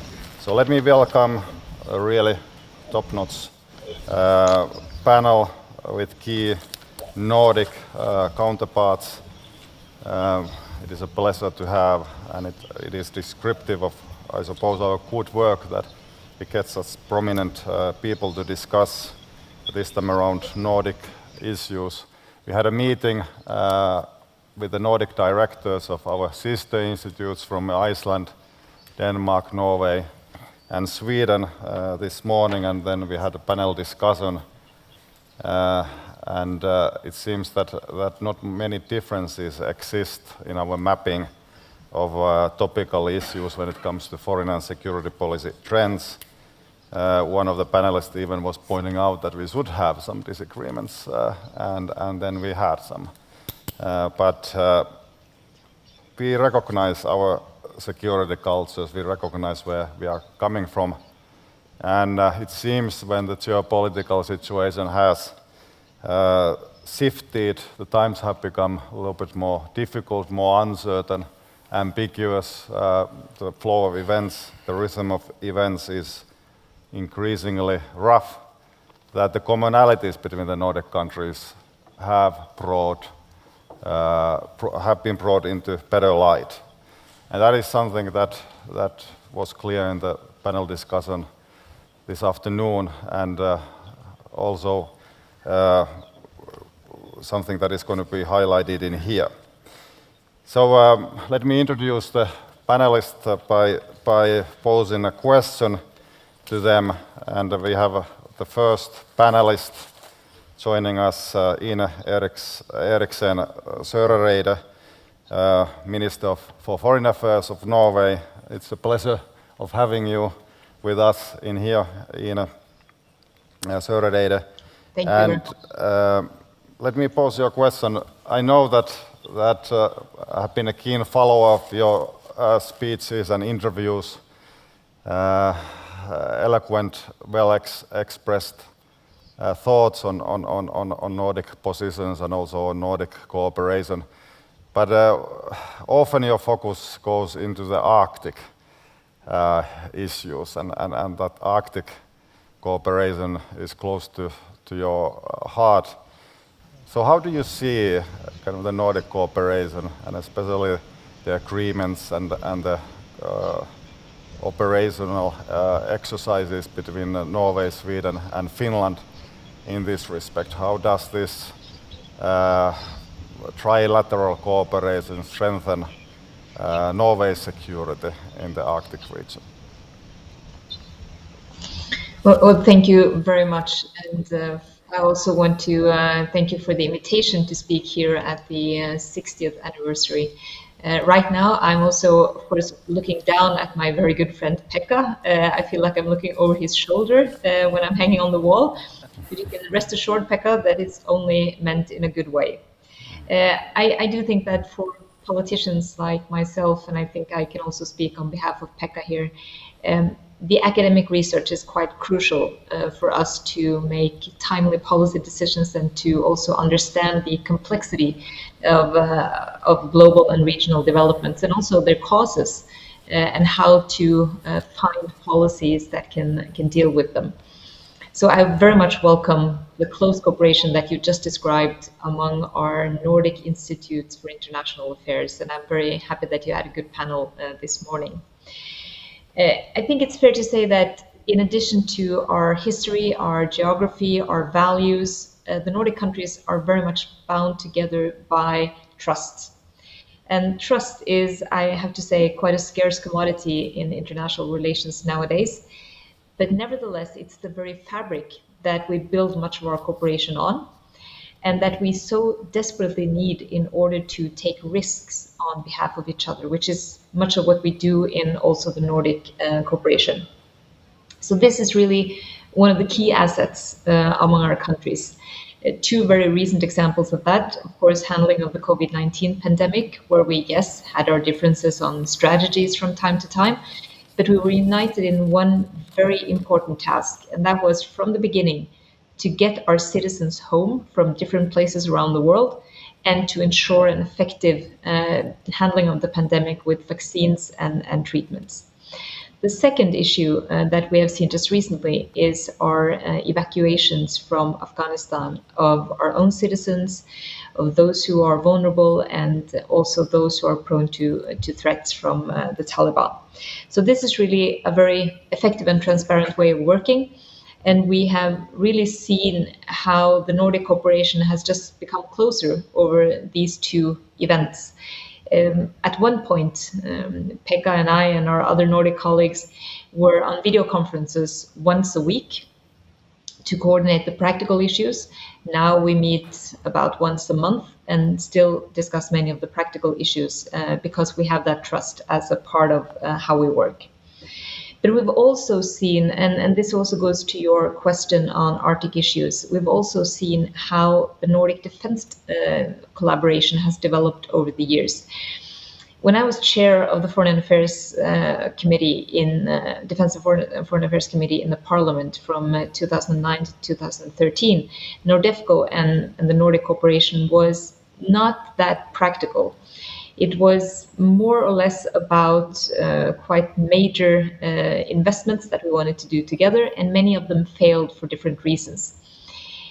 After the annexation of Crimea, which happened almost immediately after I got into office as Defense Minister in 2013, suddenly NORDEFCO became extremely operational, where we discussed security policy issues, especially, of course, in the north. We discussed them regardless of our affiliation to NATO or to the EU, and we discussed security policy in a way that we hadn't done before. And I'm very happy to see how that has developed in a very positive way also since then. And when I left the Defense Ministry in 2017 and went into the Foreign Ministry, I could see that the NORDEFCO cooperation was on very solid footing, and it has continued to develop. So we have, I would say, moved from only discussing the analysis to also finding, I would say, concrete ways of working together to respond to quite a different and quite a complex security context that we live in. And I think that the president alluded to it very well, how both the dilemmas and the complexities really arise in our region. I think that one of the good things about this cooperation is the combined knowledge about the Baltic Sea area and our knowledge about the North Atlantic. It gives us altogether better situational awareness. And I also think that, as I've said repeatedly, we do not foresee a security policy crisis starting in the North, but it could very easily be exported to the North and the Arctic due to the very, I would say, the very strategic importance that the High North plays both in Russian, in Norwegian, and also in a NATO context. And that means that having the knowledge about both regions and what could cause tension, what could lower tension, is extremely important. So we are also seeing that when emerging powers are seeking influence internationally in different corporations, it is extremely valuable that we have the cooperation that we have, that we share the same outlook, the same values, and we join forces to defend it. And there are many ways of seeing this, and I suppose we will have a bit of a discussion later on so we can get back to more of the details there. But I just want to emphasize one thing. We are also very closely knit when it comes to our cooperation on Security Council issues. Sweden were extremely good at sharing experiences and doing campaigning for us as well. When we got a seat at the council, we have now been in the council for 9 months. And we are, of course, helping Denmark as best as we can when they are seeking their term. I think the fact that we take turns among the Nordic countries gives not only a continuity to the work that we do in the council, but it also gives us an excellent opportunities to form bonds and alliances with different countries, like-minded countries, who are with us in the quest for keeping our values and keeping the focus on democracy, rule of law, and human rights. And interestingly enough, just like our different NATO affiliation in NORDEFCO is not an obstacle for a very good and practical cooperation, our different EU affiliation is not an obstacle either for cooperation, for instance, when it comes to Security Council matters. And I can get into a couple of the issues later on. I think there is no doubt that we are much stronger together in every possible aspect where we work on foreign and security policy. And one very concrete example, in addition to the ones I've mentioned, is that our respective institutes for international affairs are collaborating on something that we find very exciting, and that is to give the Security Council more concrete information on how climate change affects the security situation in the countries on the Council's agenda. And this is something that we do because we have a joint interest in and a joint priority on climate and security in the Council. Up until now, it's been difficult to discuss because there are different interests in the Council, whether or not this is a security issue at all. Our idea is to make it as concrete as possible because that would effectively make it much more difficult to take it off the Security Council's agenda.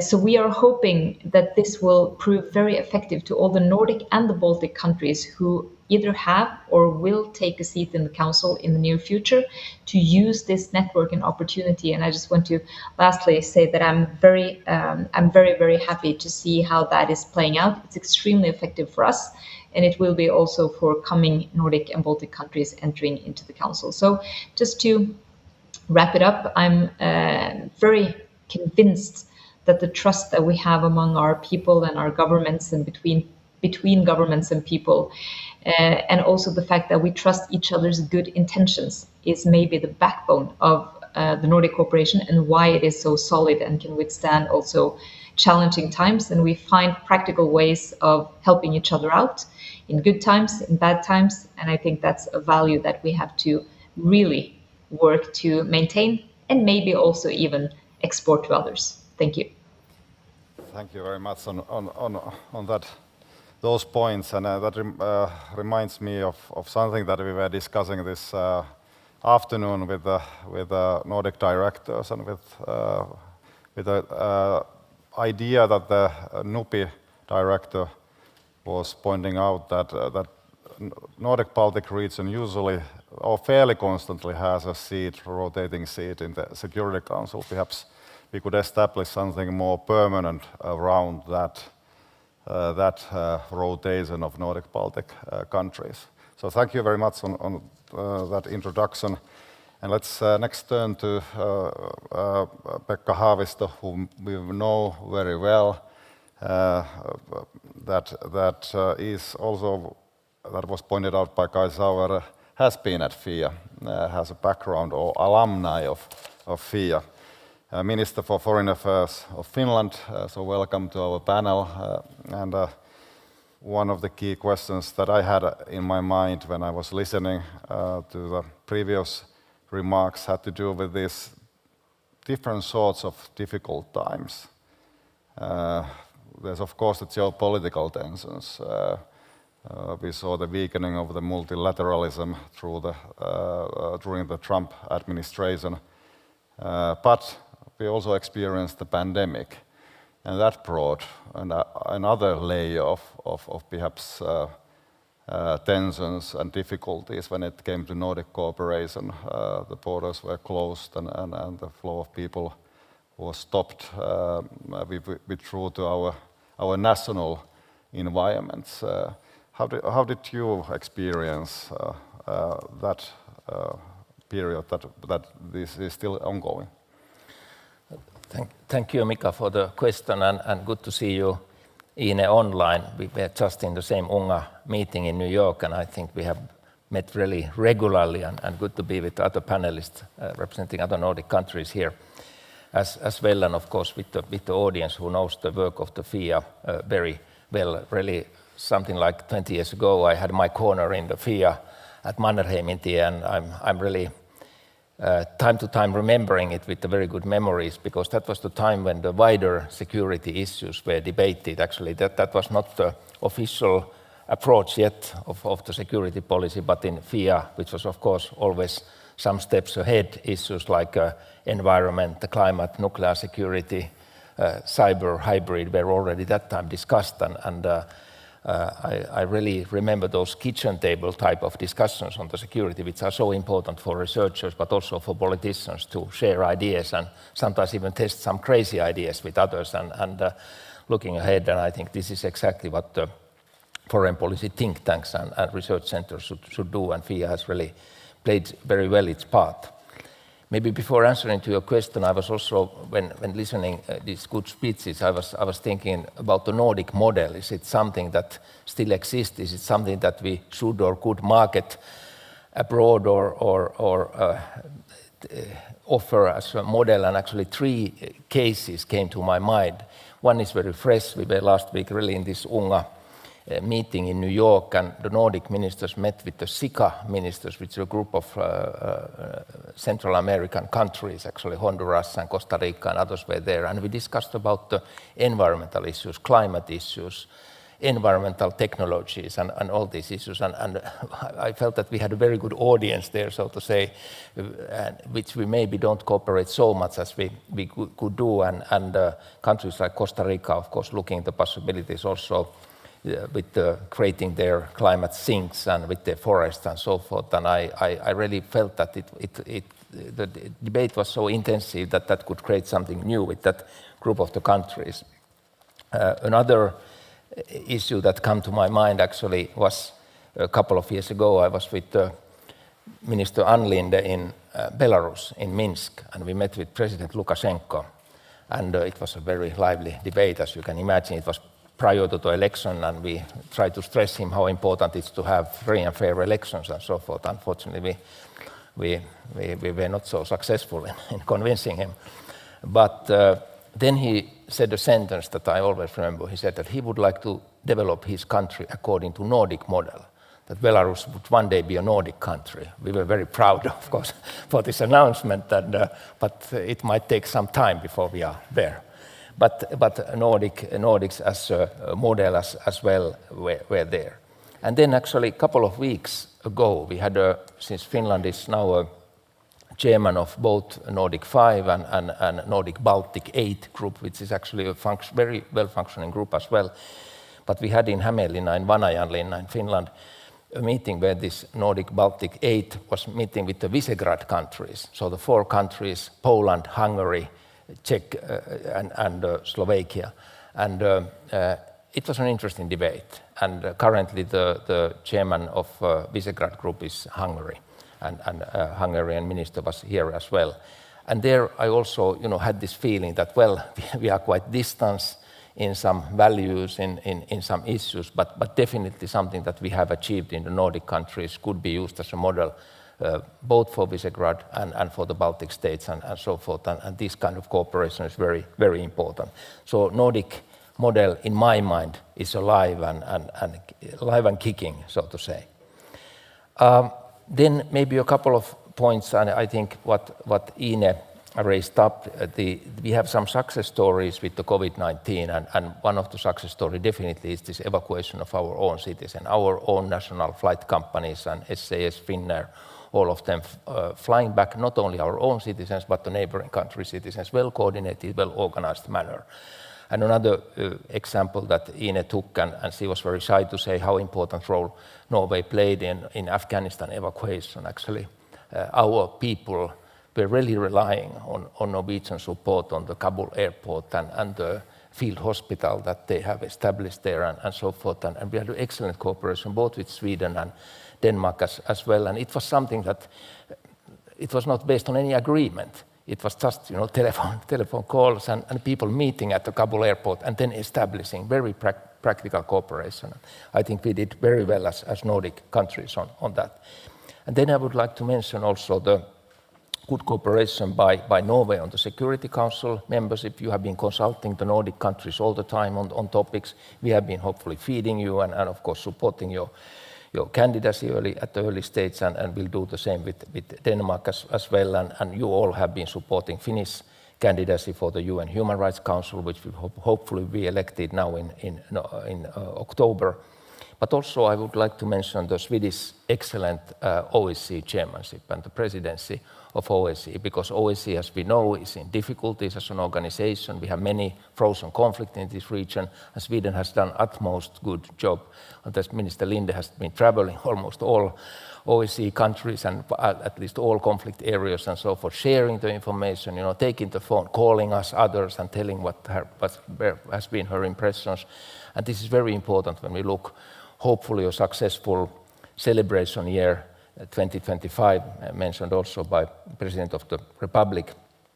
Finland is considering the possible chairmanship of 2025 for the OSCE, but not only looking for to the backwards, but also looking at the possibilities for this organization, particularly to solve some of the frozen conflicts that we have in this region. And I think, again, we need Nordic countries in that cooperation.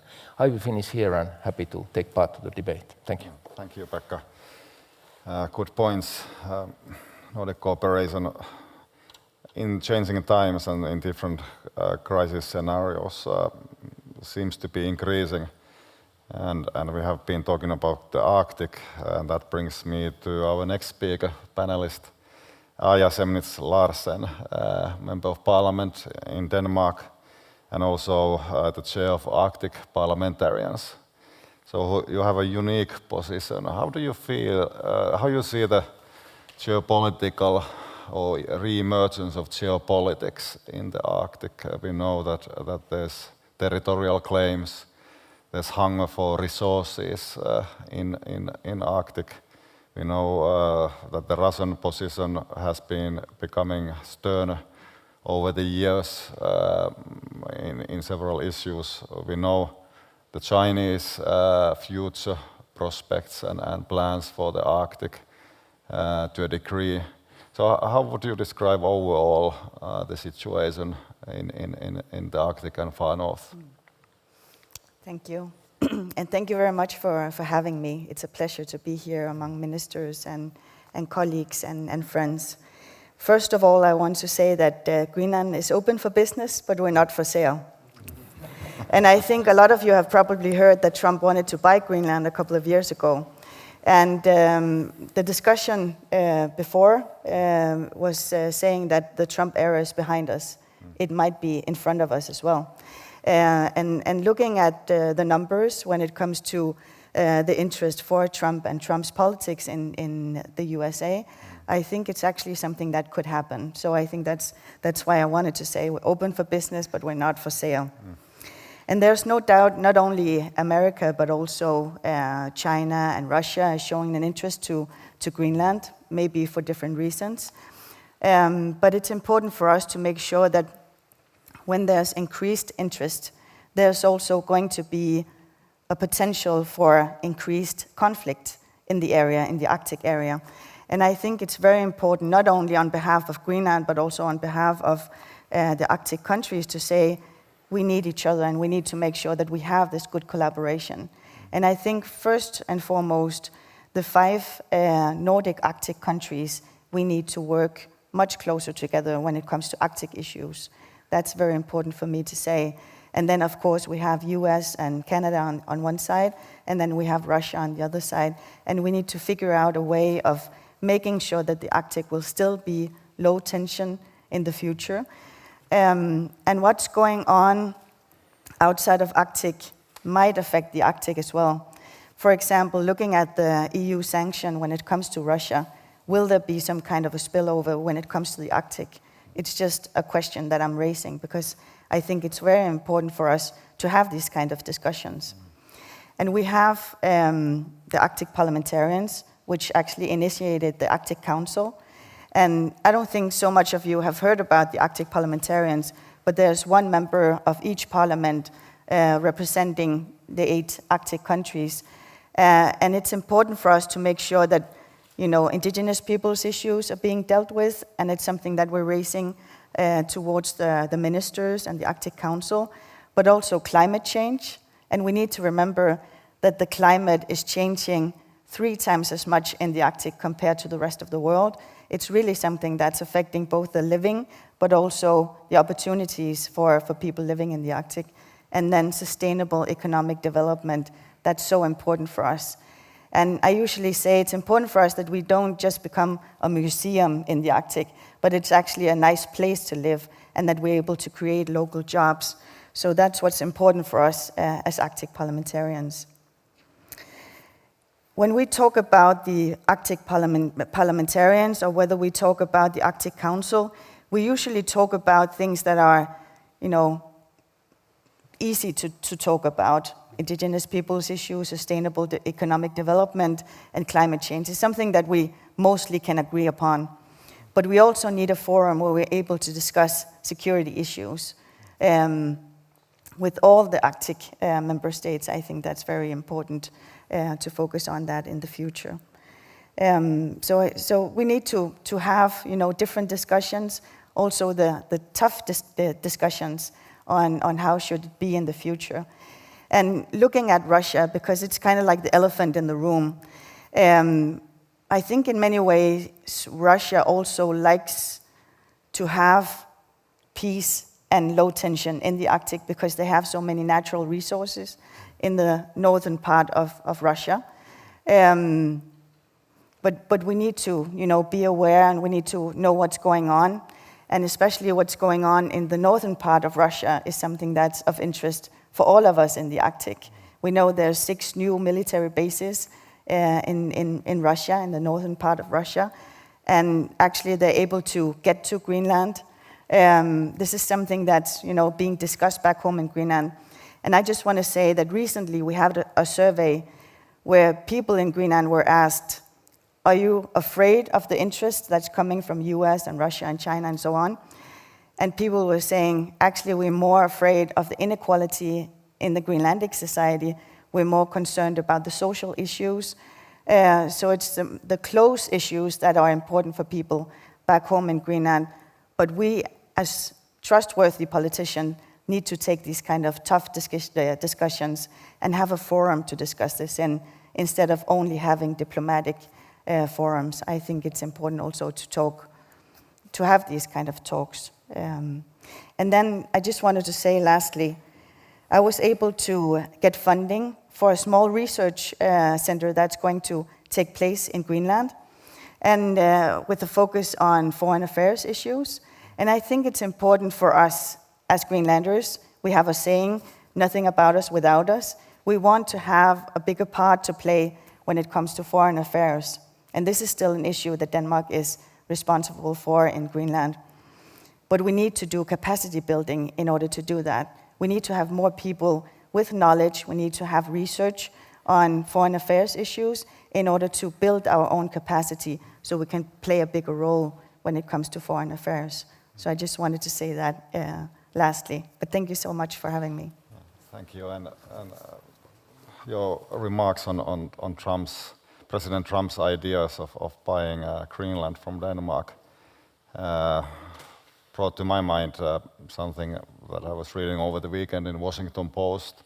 There was an article by Robert Kagan on the coming constitutional crisis in the US and the possible return of Trump into power. And you were also highlighting the importance of not falling to sleep.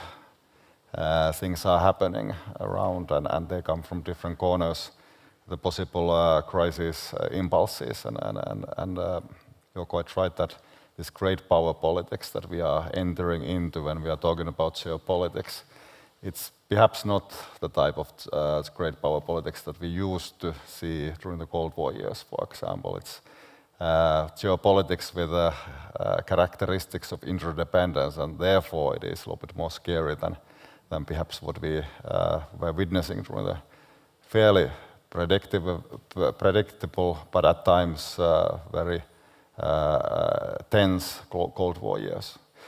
So thank you for those comments, and let's go next to Paul Jansson, who is the head of the Swedish Foreign Relations Committee. It was a great pleasure to me that you could join us, and we would have a visitor from Sweden, a key partner to Finland. What is the state of Finnish-Swedish relations currently? How do you see this cooperation that has been deepening in the fields of security and defense and also in foreign policy? Where is that headed? What is your sense and vision for Finnish-Swedish relations? First of all, thank you very much, and a big congratulations to FIA, 60 years. I'm an ardent reader of your reports, and I think you really do a commendable work and really a role model on the European circuit on the think tanks. I also know you do a point sometimes in inviting US fellows to come to Helsinki. I think that's a very important move. It's good that the policymakers in the US know our region together, so I benefited a lot from your excellent work. Now, Swedish-Finnish relations then, I start with the obvious, but of course Finland is our closest security and defense partner. There is a broad bipartisan agreement of this in the Swedish parliament. This of course has to do with the fact that we should be able to operate together jointly both in crisis and in conflicts. We also share security assessments between Finland and Sweden. I think we have a similar outlook, or we have similar geostrategic interest as well between our two countries. To my mind, all 8 political parties in the Swedish parliament really want to deepen and further develop Swedish-Finnish defense cooperation. I think it's been very successful during the last years. And also, if you read the Swedish defense bill that was adopted on the 15th of December last year, you will find a very solid Nordic and Swedish-Finnish perspective. It's really a cornerstone for our whole defense concept as such. As you also might know, we adopted a new law last year on Swedish-Finnish cooperation, also in order to remove technical and judicial hurdles against our cooperation. So we are actually getting down to the nuts and bolts, so to speak, to make us be able to cooperate at different scenarios. Now, so where do we go from here? I would provide 3 guiding principles for this. Firstly, I think that we should think about Swedish-Finnish defense cooperation actually in a Euro-Atlantic setting. I think it's important to remember that this is reinforcing for Nordic cooperation, for European cooperation and transatlantic cooperation. There's no zero-sum game between focusing on the Swedish-Finnish or focusing on the trilateral or the Nordic. These are all mutually reinforcing and they make us more capable and more interoperable.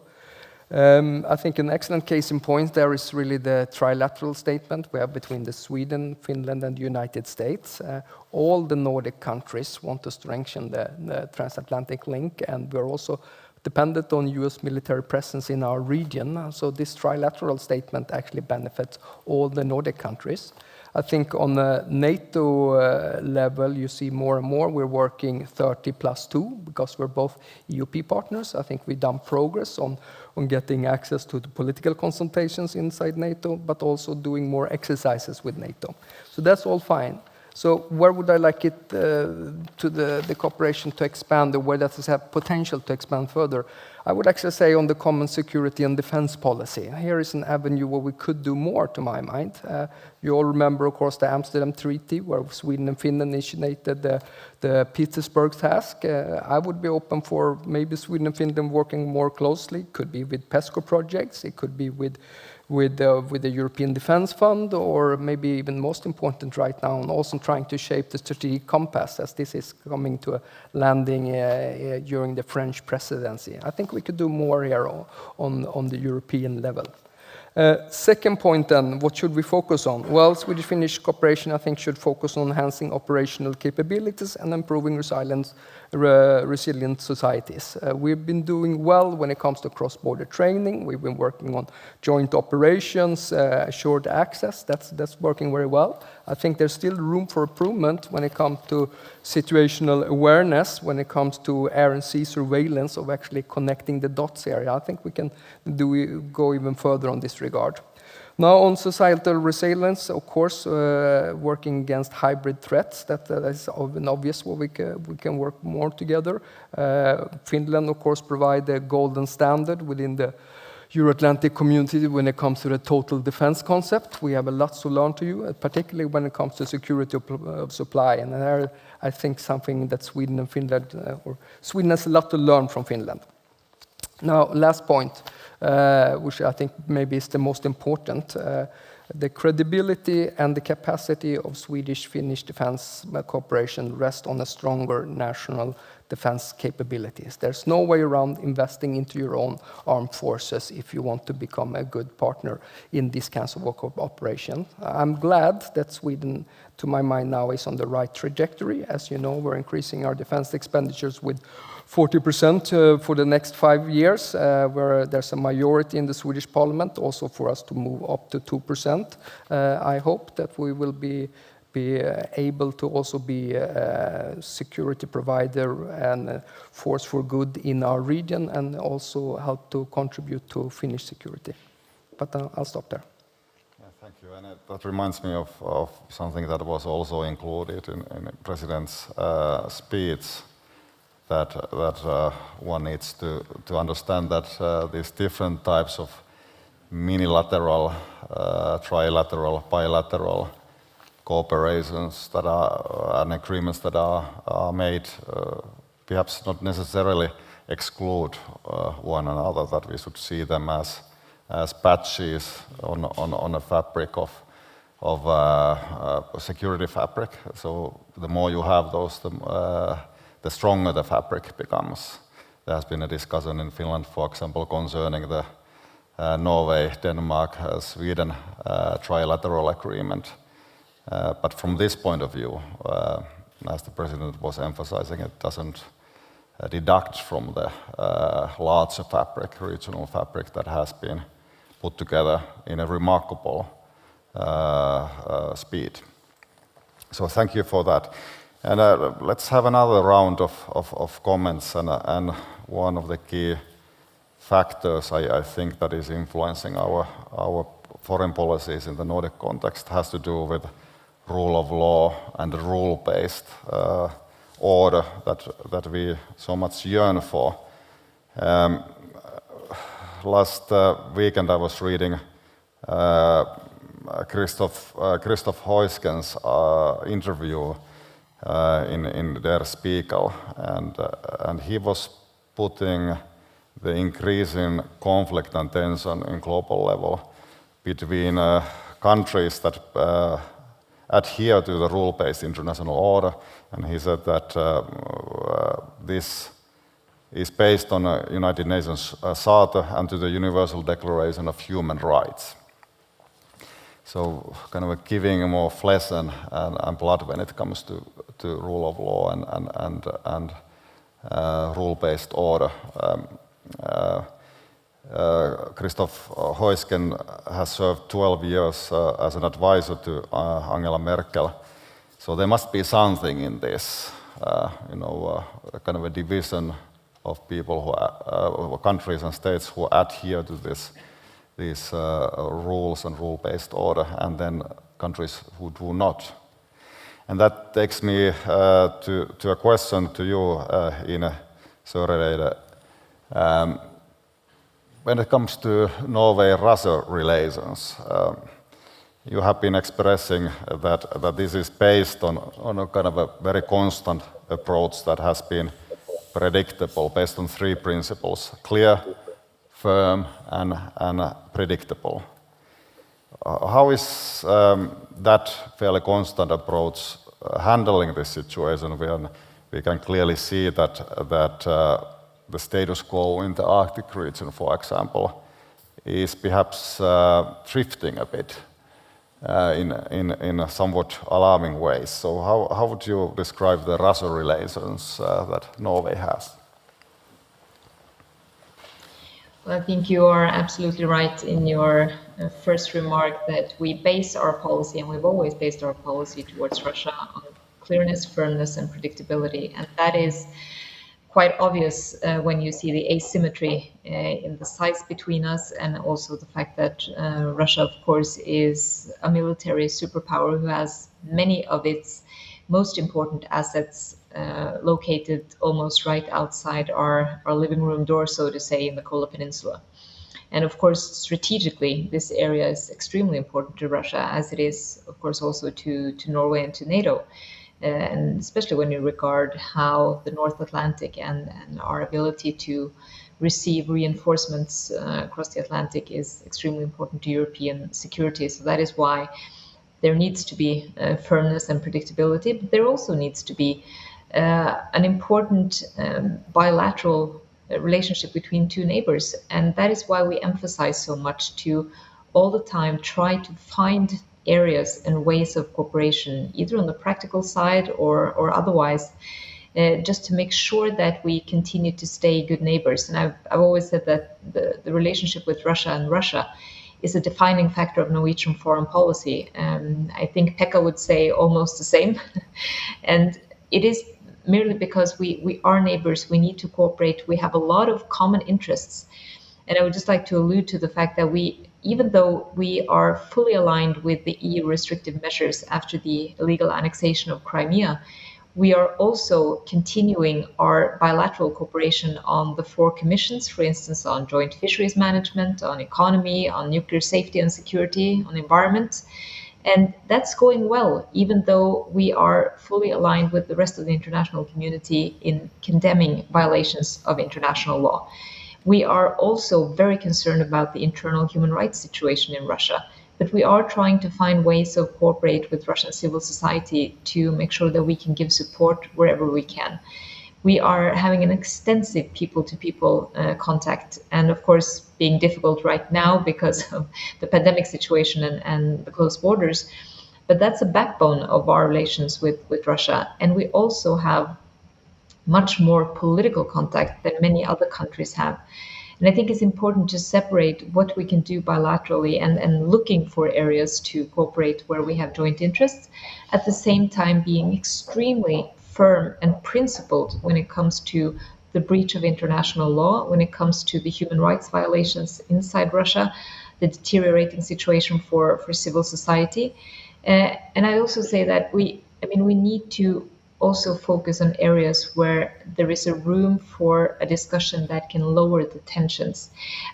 I would say, however, that in the Arctic, we have a situation that is mainly characterized by cooperation, by the adherence to international law.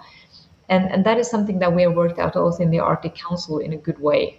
So where many people have a tendency to portray what's happening in the Arctic as a race for resources, as the Arctic being kind of an area where no rules apply, that is absolutely not the case. But we have to be vigilant. We are following the Russian military and also political developments very, very closely.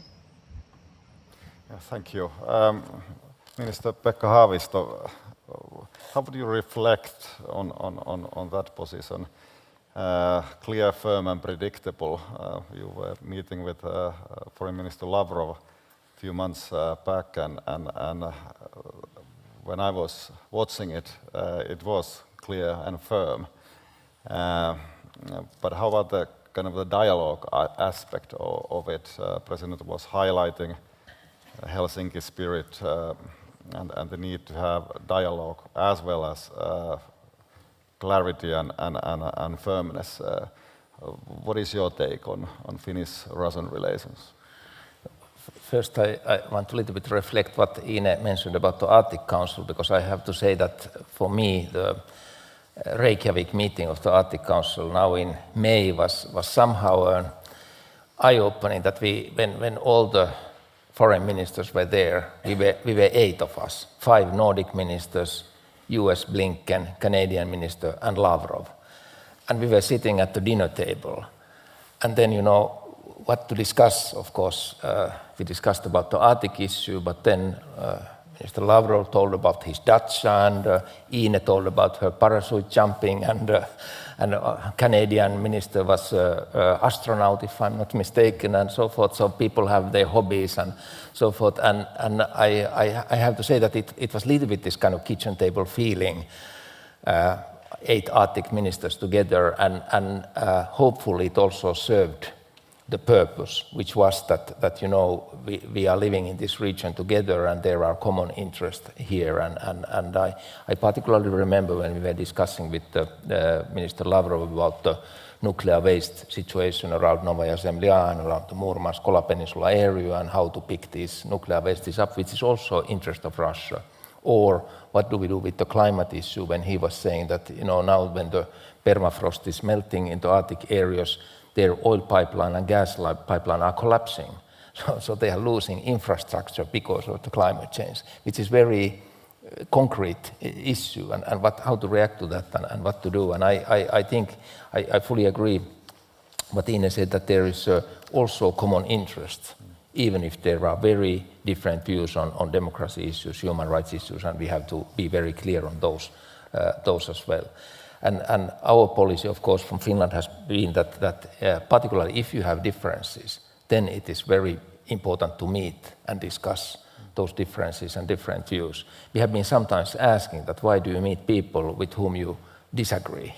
And we always say that, well, that is very valuable to do that. I try to sometimes also do it, you know, now in the UNGA meeting, I asked meeting with the Belarus Foreign Minister Vladimir Makey, and my European colleagues, of course, are asking why do we talk to Belarus? And I think even in these circumstances, we also talk to Svetlana Tsikhanovskaya, but in these circumstances where hybrid format is used to push the migrants over the borders to Lithuania, Latvia, Poland and so forth, it's very important that we talk in these circumstances. We totally disagree on some of these issues and on human rights issues, but it's important we talk, we discuss. And I maybe my last point is that is Afghanistan. And I see actually that when I met with the Foreign Minister Wang, the Chinese minister, this summer, I have been talking to Minister Lavrov, talking to Blinken, I have a feeling that actually the big powers have the similar interest regarding Afghanistan. Nobody wants it to harbor new terrorist movements. Nobody wants the radicalization that it can produce. Nobody wants the opium economy that it has had. Nobody wants the small arms trading that has been the sin of the Afghanistan. I think we have a lot of common interest to deal with Afghanistan in these circumstances between the big powers.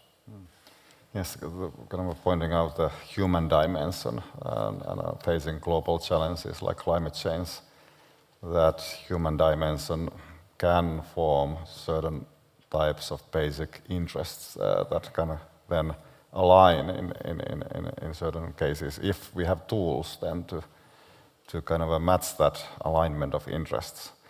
Thank you for those comments, and going back to Aija Larsen,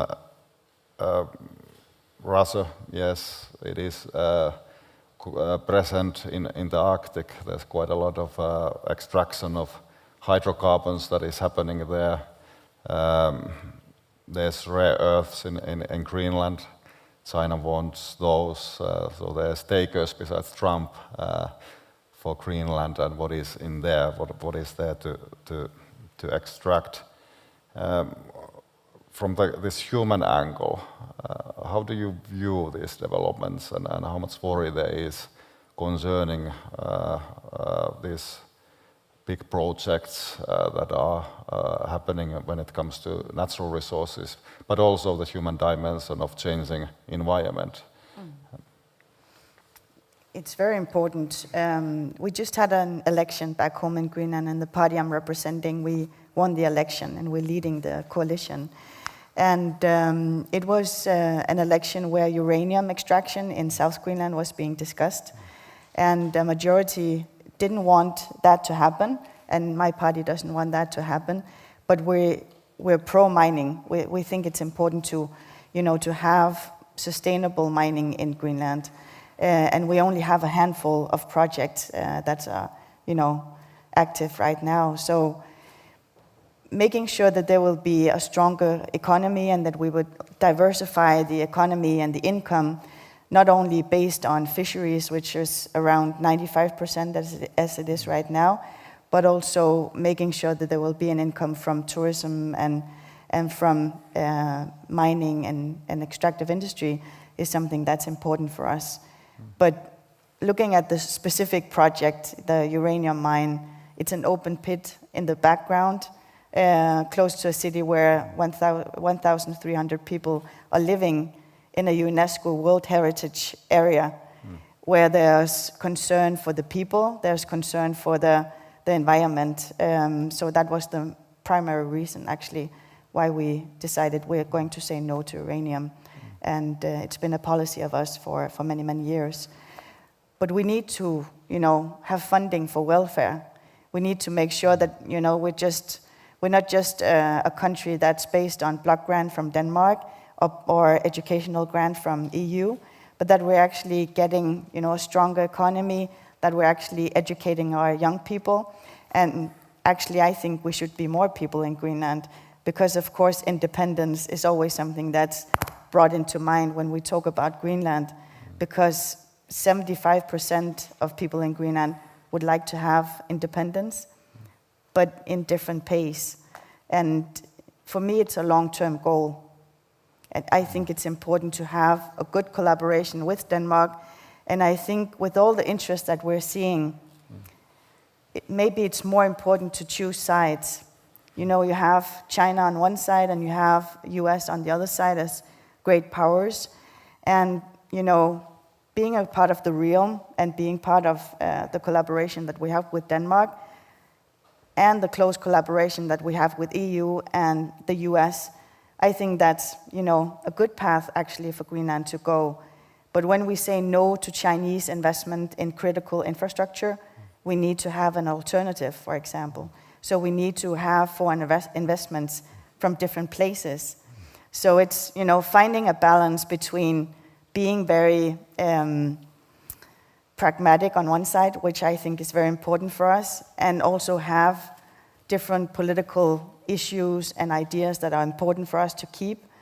It's finding that balance that's a key issue for us in Greenland. Thank you. It is a complex world that we are living in, and when we are talking about Russia or China or US, like Paul, you were alluding to the importance of US in the security arrangements of this region. It is important to understand that there's further domains that are part of the competition and competition, or the Cold War is happening in the gray area between war and peace, increasingly also in cyber domain. I know that you have been following cyber as a key topic. How do you see the kind of the great power competition, Russia, for example, in the cybersecurity realm in Sweden? I think you really nail it when you see the combination between great power competition, and the symptom of that is hybrid threats. That's how you work under a threshold of an armed conflict with this kind of methods that can be denied and they cannot always be seen. It's obvious that these kinds of activities have increased during the last 5 years. I could say cyber attacks, cyber espionage, I could say disinformation, propaganda, or I could say foreign direct investment into critical infrastructure. So I think what we need to handle those things is really a whole of government approach. I think you need to think through what kind of structure you have in your own government. Do you have stovepipes, or do you have silos, or are you able to work across different areas? You have to look a lot about your national legislation as well. Is this adopted to these kinds of threats? And you need international cooperation. I mean, we've been working on a European level now when it comes to screening and exchanging information about foreign direct investment into critical infrastructure. I think those things are commendable, and I think they are on the things to come also in the future. These kind of hybrid threats are not going away anytime soon. If I go to my own country, I mean, there's different levels in the EU of the level of resilience. I say that the EU is doing a good job on this. I think that the NIS directive has been very important, actually, of finding the lowest common denominator and actually push everybody up. The challenge is right now that the digitalization is galloping away much quicker than security. And for example, my own country, I think last we were in the ITU ranking, we were ranked number 3 in the world when it comes to digitalization, but number 42 in the world when it comes to cybersecurity. And this gap is, of course, a vulnerability. And I think we need to do a lot more thinking on these things. And I also see a pattern where you see a much stronger connection between security policy, trade, and technology as well. Quite right. We tend to think that cyber is a domain out there somewhere, like the Baltic Sea is located on a map in a particular place. But cyber is in our pockets. It's intertwined with our way of life, increasingly so, with finance, with other so-called domains, and this silo approach would be very difficult. Instead, we need a more holistic understanding of the dynamics. And one of the key dynamics, which I would like to highlight before turning to the audience, has to do with democratic vulnerabilities. We talk quite a lot about rule of law, human rights, but there's a weakening of that order, the rule-based order. And it's not only caused by outside actors and within outside actors, it is also happening in the Nordic societies, weakening of trust levels, for example. Although Nordics have been traditionally very high trust societies, but you can see developments like anti-vaccination movements, you can see doubt being shown in different cleavages and increasing those cleavages in different, also Nordic communities. So this democratic vulnerability, COVID-19 revealed some of those vulnerabilities. One answer was to have more of what we have had in the past: welfare society, seems to be one of the key aspects that is in high demand. Safety, health, those are issues that touch upon voters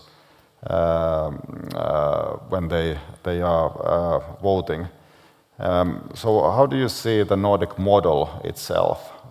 There's a lot of pressures, climate change, global economy and the different twists and turns of global economy, decoupling, heavy death rates. We are taking quite a lot of deficits in because of the need to sustain economies. So there's pressures here and there. So is it a model that should be somehow reformed? Is it something that we should stick to? And in what way we should develop that kind of the human dimension that has also a geopolitical side to it, because it has to do with trust and this gray area between war and peace and vulnerabilities. So perhaps Minister Søreide, if you would dare to go first and discuss a bit about democratic vulnerabilities and Nordic model. Well, I do think that all of us from time to time get a lot of, well, I would say interested ministers and others who talk about the Nordics as the most integrated region in the world, that we share so many values and think very much alike, even though, of course, there are differences among us as well. I think that the Nordic model is, of course, has been and is very important for our welfare, for our societies, for our security. And it rests, as you say, very much on trust. And that is also why I made that point in my introduction, that trust is really the fabric that binds the Nordic region and our countries together. And we trust each other in such a way that we can have arrangements that many other regions cannot have, or that at least will take some time to establish just because of the lack of that trust that we have among us. But I also think it sometimes can lead to something that Paul alluded to, some, I would say, if not naivety, but at least maybe not enough, I would say, attention to the fact that also our societies run the risk of everything from hybrid, if not warfare, at least hybrid threats that can frame us as well. We see that we also have to work on democracy participation every day. What I do think is challenging is that the breaches of the international order, the breaches of rule of law, the challenges towards democracy and civil society is just coming closer also in Europe. I mean, I think we can all discuss here the challenges that we see both in Hungary and Poland as two examples, but they're not alone. And there are more examples as well. So I think that we have to stay very vigilant to make sure that we continue to have trust and openness in our societies, that we continue to work together in a way that promotes these ideas instead of undermining them. And I'm also concerned about what we see, if not much in Norway. I mean, it's been very, very, they've been few and far between. But there are also in our society those who challenge the vaccination scheme. We see that on some specific topics, there are an enormous amount of conspiracy theory that comes to the surface when you discuss certain topics, like in my case, the UN and climate change. I think that's quite similar to most countries. And we just have to be there and also speak up against this and not let that be a part of the public discourse. We have also seen a hardening of the political debate, and we have a responsibility, all of us, to make sure that we do everything we can to keep an open debate, to keep democracy and of course, in this respect also freedom of speech and a free press, which is extremely important to underpin this. Thank you. Pekka Haavisto, how do you see kind of the growing, for example, in US identity politics, even identity war is mentioned as a topic. Clearly the US democracy is going through very rough times. How do you how do you view from Finland? Are we safe from these types of dynamics that influence us internally, but also perhaps from external actors? Well, of course, the populism and the Trump era, my feeling was that the Trump is setting the new model, so to say, to the global leaders, at least that you can win elections with that kind of policy, and you can, to a certain extent, rule the country with the populist ideas and tendencies. And of course, we have seen it's not only, of course, in US. We have seen several models around the world where this is copied. And I was very much afraid that when during the previous government in the US, that this model is even more copied in Europe and so forth, that we end to the wider era for populism. And of course, the issue what has happened during the COVID-19 times, you know, the anti-vaccination movement and the world leaders who are against the vaccination. This happened during the General Assembly week in New York. I mean, the Brazil and other who represented this anti-vaccination ideas. It's somehow crazy. And at the same time, the new US regime is planning this meeting of the democracies type of event. I said that there will be a long queue on the door when the meeting of democracies will occur. And I said to the US representatives that it's really a challenge for you to decide whom to invite and whom not to invite. Because when you not invite, that of course is a big statement. I mean, we are not concerned if we are invited or not. We know what we are, but there are certain countries that really want to be inside of the tent, so to say, on this issue. And at the same time, one of the important events during the General Assembly week was this Alliance for Multilateralism. And of course now when US is back also to supporting the multilateralism, it is a big move, of course, towards the rule of law globally and so forth.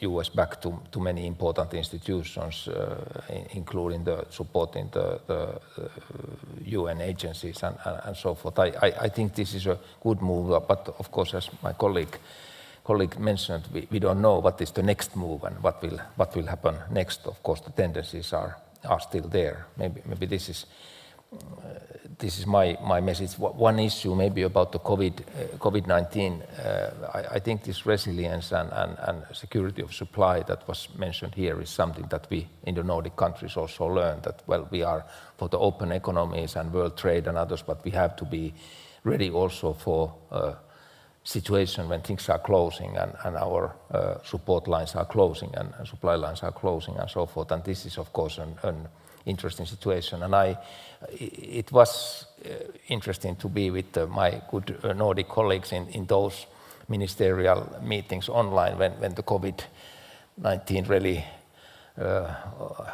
appeared and we had to react because there were different reactions in Nordic countries. And I sometimes felt that when I was telling that Finland is closing the borders and we will close even the Helsinki region, I think particularly my Swedish colleague was thinking that we are getting crazy here in Finland. So our reaction was so different to our neighbors' reaction, even if we had the same phenomena and so forth. It would be quite interesting even for researchers to go back a little bit to these times and what caused the different decisions and what was maybe the conclusions in different societies, were they useful or not useful, what we did and how we handled the situation. Fascinating. Aija Larsen, how do you view this identity politics increasing bitterness in democracies and also the emergence of nationalism, neo-nationalism and populism? What is your take on this issue? Maybe just to give a completely different angle on this, I think politics is very much about psychology. I think it's very much about understanding your audience and understanding the people that you're talking to instead of being angry that people don't understand you first. I think as a politician, it's important for us. I work in 2 different cultures, for example. I have to, build a bridge between both Greenland and Denmark. And I work in Denmark, and I represent Greenland almost 4,000 kilometers away.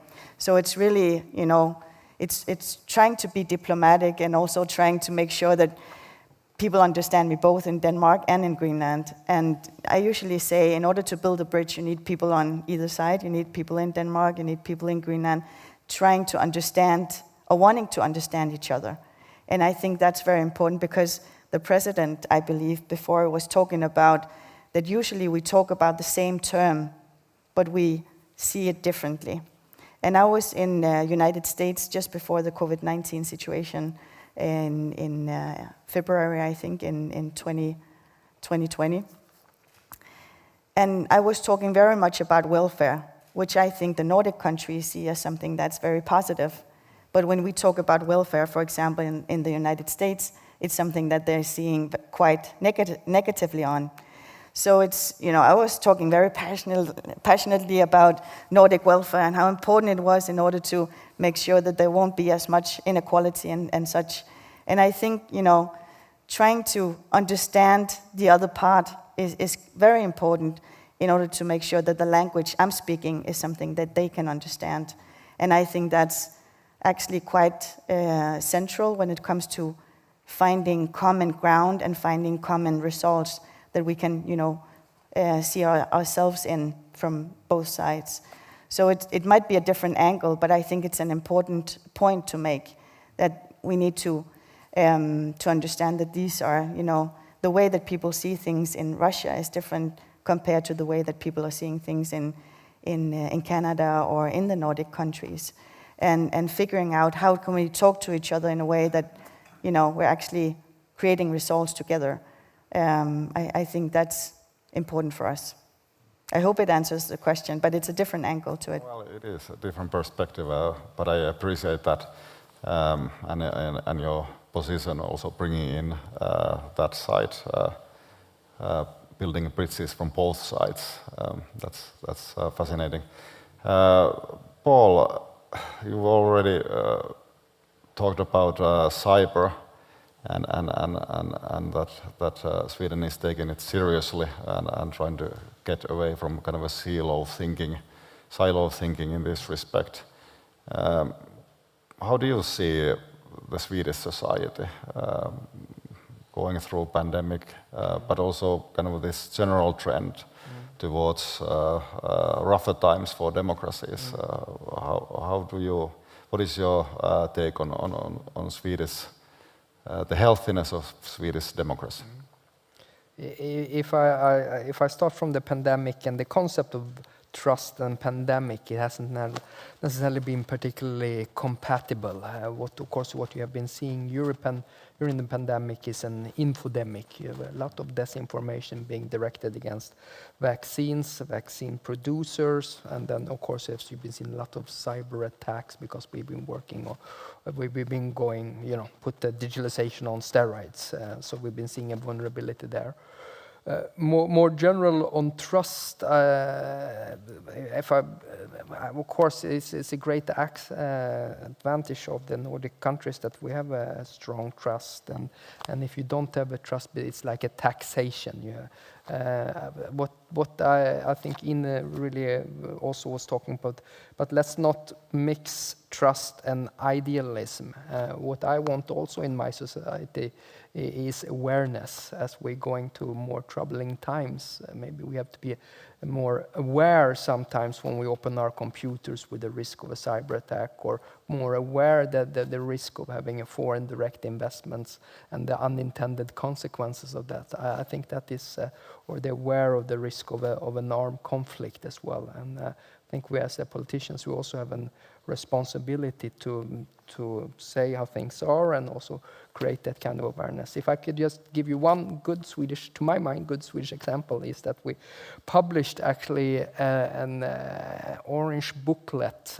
We sent it out to 4.7 million households in Sweden, and it was called "In Case the War or a Crisis Comes," and it's a was published by the Swedish Civil Contingency Agency, and it was very much hands-on advice on how to handle a situation. Make sure you have cash at home, make sure you have batteries, and make sure you have a food supply and so forth. And I think that's also important in these more troubling times, as I feel like we're heading to.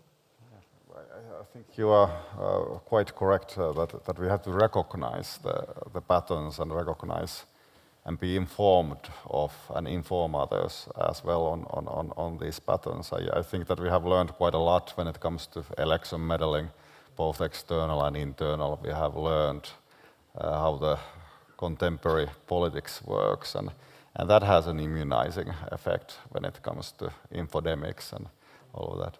I think it was Ronald Reagan who said, trust but verify, and sometimes that is necessary. Yes. So thank you very much. So let's turn to our audience. If you have questions or comments from our panelists, I can see at least one hand is up, and I'm sure that other hands will go up as well. We have a microphone in here, so if you could come, and I can see that it is one of our own, Dr. Wikel. So please come to the microphone. It's standing there.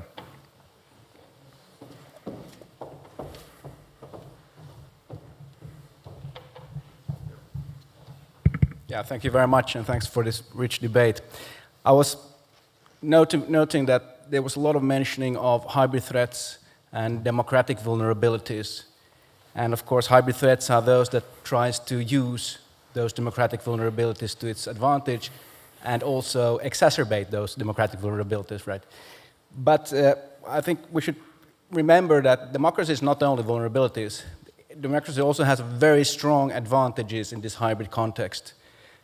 If we think of the resilience, whole of society approach, democracy is really good at those because democracy has inclusiveness. And whole of society approach, of course, needs inclusiveness. So that's something that comes naturally, actually, to democracy, is the sort of inclusiveness that goes with the whole of society approach. And the Nordic model is actually very, very good at that. So there are real strengths in here to build resilience. And the other side, the other thing I think we need to, at the same time, keep in mind that resilience might not even, after all, be enough. We might need to think also about the punishment side of things, because hybrid threats and hybrid actors, it's a low-cost effort. It can go on and on and on, even though there are some resilience, so if it's never punished. But even here, democracy has real strengths. Democracy can actually be a strategic weapon itself, because if we think about authoritarians, what they actually are what they fear most, it's not our kind of that we would attack them militarily or whatever. They fear our democracy and the soft power that goes with democracy. And there's, again, the Nordic model has a lot of strength. The Nordic model has a lot of democratic soft power.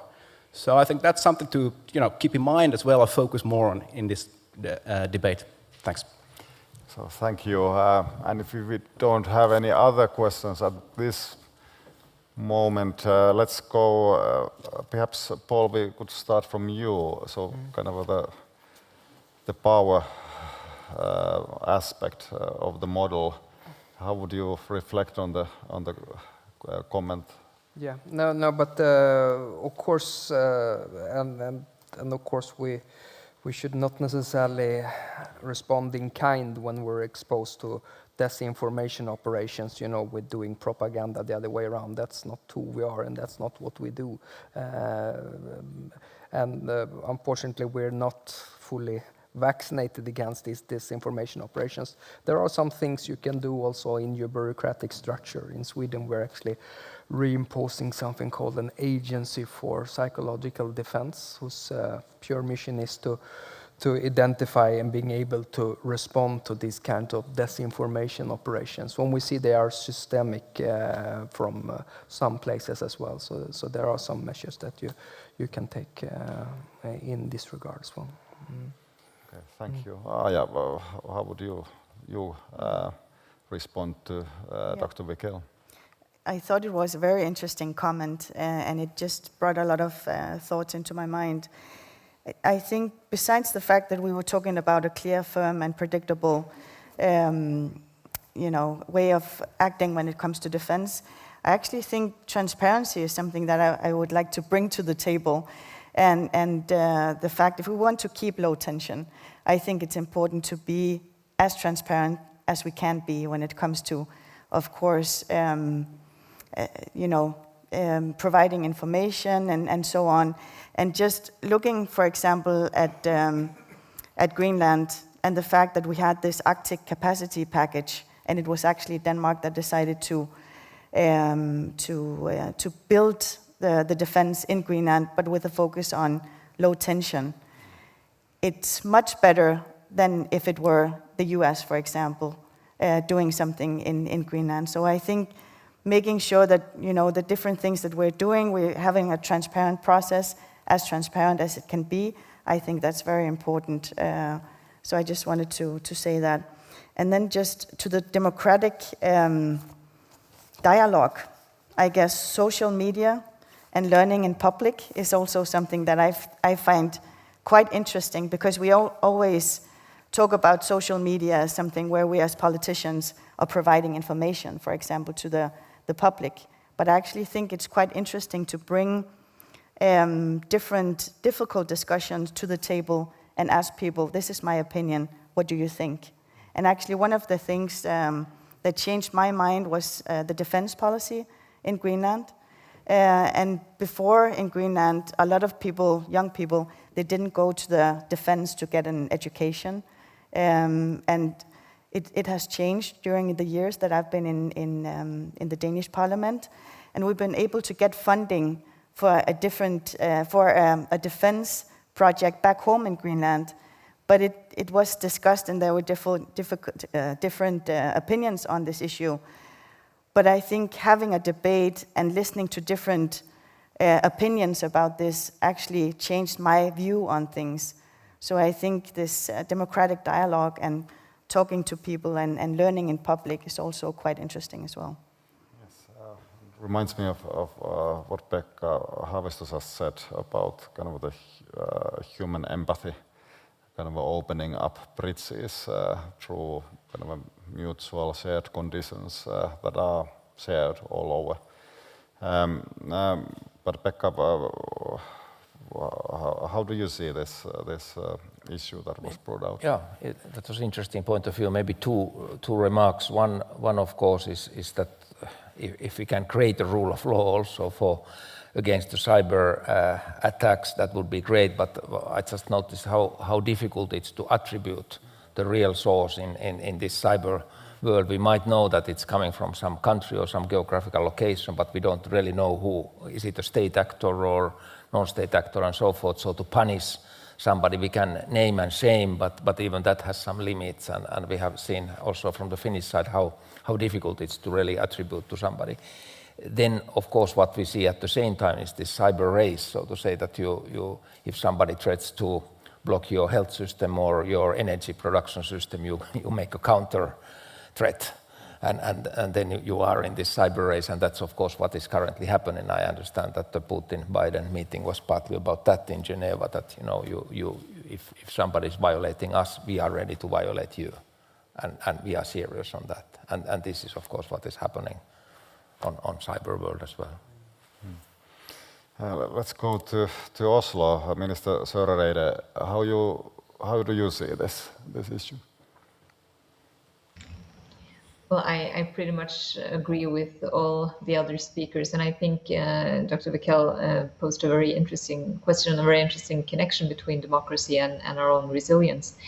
And what I think is a change that we have to be aware of when it comes to hybrid threats is that where hybrid threats, I mean, they're nothing new. They've existed in all times, but of course with different means and different measures compared to now. But what has usually characterized hybrid threats is that they have been used by the inferior part in a potential conflict because that was the only means they had available. They didn't have big military capacities, but they wanted to inflict some sort of damage. Now the news is that they are also being used to a large extent by the superior part in a potential conflict, and is of course designed specifically to cast doubt into decision-making processes. And that is also why our democratic resilience is so extremely important, our transparency, and also to call out those who try to inflict that kind of damage onto our societies.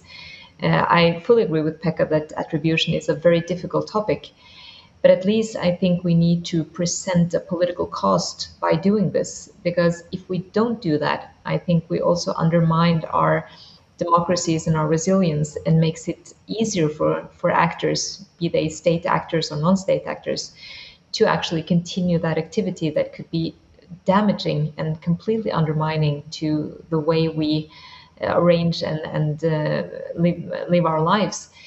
That is why attribution and calling out is important, even though activities will most likely continue in some shape or form. But to our own publics and our own societies, it is important to make them aware of that many of the things they see, be it on social media or when they see cyber attacks and breaks in for health clinics and patient journals and so forth, it is with a certain intent from another actor, and this is not something that we would like to see happen.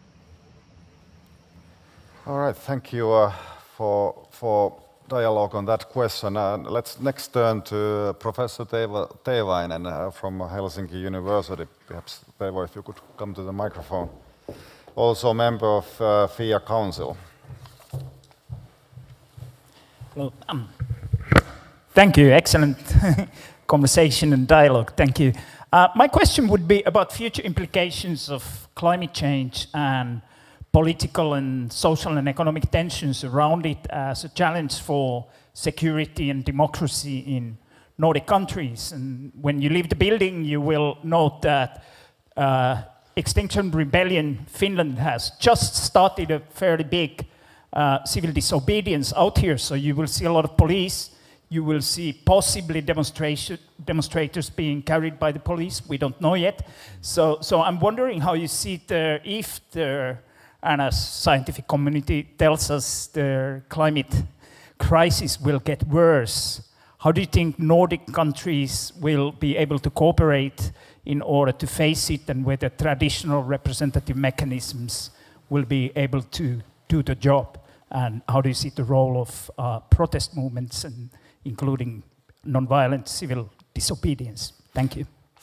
Thank you, Teivo. Excellent question. Let me just note that I have to say that I was a little bit worried when I saw the date of the demonstration and coinciding exactly with our event. But that was my personal, relatively narrow interest on carrying out this event. But it is a good question. I think it is a good concluding remark, also a question to kind of conclude on big challenges ahead. We have information technological revolution that is happening around us, and it hasn't ended yet. Global economy, different shapes of it. And now, of course, the biggest challenge, I'm sure, climate change, that is going to, when we are talking about regions, Nordic, Baltic, Arctic, it's going to have a devastating impact. Our regions are not isolated from the global event. So perhaps we start from Oslo. So Ine, if you go ahead. Well, thank you very much. That was the question I was at some point hoping that would be raised, because this is really one of our main priorities in the Security Council. We are working to, as I mentioned, establish the obvious link between climate change and security issues. And even though we haven't seen this take effect in our immediate neighborhood yet, like in the Arctic, even though the temperature is rising 3 times as fast as anywhere else on the globe, we know that it can be a game changer and a challenge over time, because the nature is changing, the ice melting is changing, and it opens up both new opportunities and also some obvious challenges. But what I do think is important is also for the Nordic countries to cooperate closely on dealing with security threats that comes from climate change in the immediate areas around Europe, where we do see that there is already a major challenge with displacement, both internal displacement due to, for instance, drought, heavy rainfalls, extreme weather, and also the fight for scarce resources. And all of these issues underpins the challenges that climate change gives. It exacerbates already the threats that are there. I usually call this a threat multiplier. And it is also it is key that we can cooperate in order to mitigate some of these challenges. And I see in all the Nordic countries that there is an increasing focus on when we allocate our foreign aid, it is more and more of this aid that either has to go to humanitarian aid to deal with the immediate consequences of this, but the long-term aid is now more and more tuned into climate adaptation, mitigation, and climate financing. I think that is absolutely key, in addition to what we do at home with our own climate policies, being ambitious and forward-leaning when it comes to cutting emissions, and of course also introducing new green technology that can actually place our societies firmly on the renewable side when it comes to energy. But the link between climate change and security is absolutely now established. It is an extremely important link that will, if not tended to, become a major challenge for the international society in the future. It's here already, and that is also why I'm so happy for the very good Nordic cooperation we have on this topic in the Security Council, both for the countries currently in the Council, like us, and the countries we cooperate with or that wants to come into the Council in a couple of years. This is maybe one of our biggest priorities, and it's so necessary that we work together on this. Thank you. Pekka Haavisto, a big topic, very abstract 10 years ago, but increasingly tangible and concrete. What is your take on Teivo's question? From the Finnish perspective, as you know, we have the goal of climate neutrality 2035, and we are probably a couple of years ahead. At the moment, we have now new commitments from countries like China, 2060. We think it's too late. China should do more. We have a good promises already also from the US side compared with the previous administration. Issue is coming a topic also in Russia and so forth. So many positive issues probably happening to the right direction, but too slowly.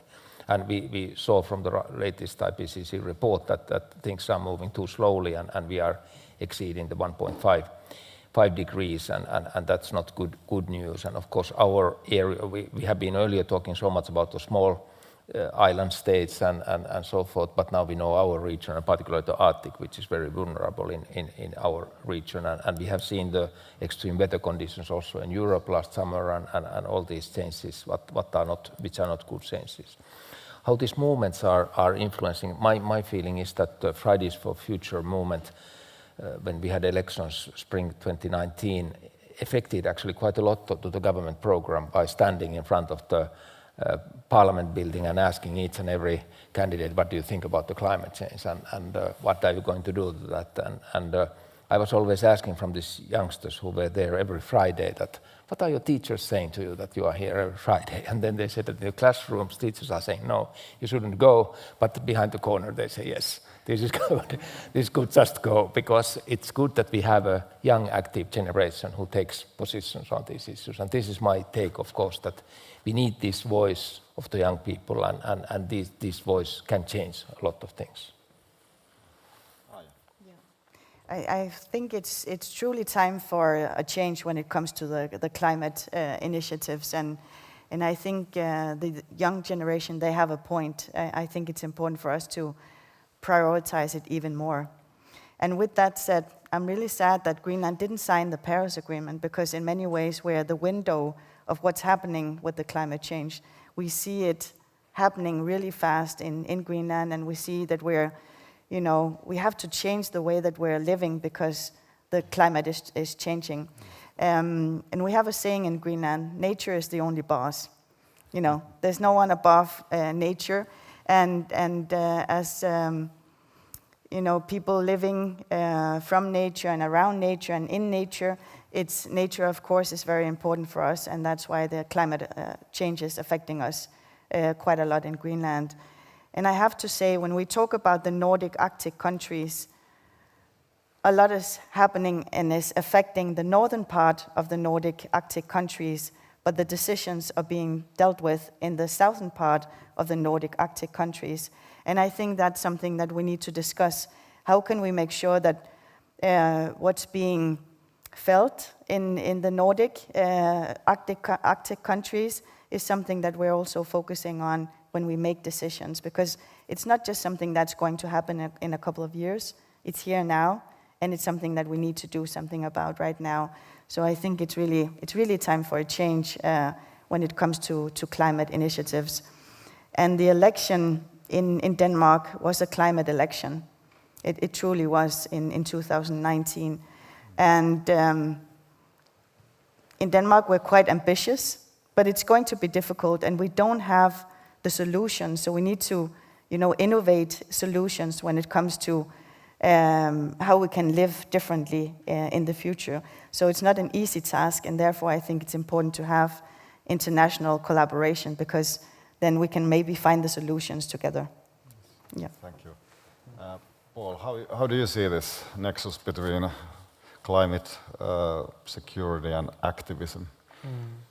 I don't have so much to add except for the excellent answers provided by the rest of the panelists, but I think it's quite obvious that this is a factor that's going to generate more conflicts, it's going to generate more droughts, it's going to generate more forced refugees, and that's something we need to be prepared for. I think that NATO acted wisely in their last communique. They identified climate as a major challenge also for NATO's security and for the security of Europe, and I think we should take it seriously. We have some measures that we're working on connected to the armed forces. We have something called green defense and so forth, where we're also working on trying to reduce the carbon footprint of the armed forces. That's not always easy, because there's still the combustion engine and diesel and gasoline, and the rest of the site is of course going electric, but I think we're working on trying to also reduce some of the emissions from the armed forces. But otherwise I very much in line with what the other panelists said in regards to that we have to take this serious, and it's here and now. Yes, thank you very much. Thank you for panelists. I have to say that FIA is, to paraphrase Shakespeare, FIA is what Fians are. That's what we have, and I can recognize quite a lot of faces of people who have participated in our events. I can recognize quite a lot of Fians. I'm very grateful for coming together physically today for this event, and talking about human dimension. I'd like us to enter into dialogue over refreshments that are waiting for us. So we'll meet there. But thank you for this event. Thank you for today if you participated in both, and thank you for our insightful, stimulating conversation and panelists. So thank you.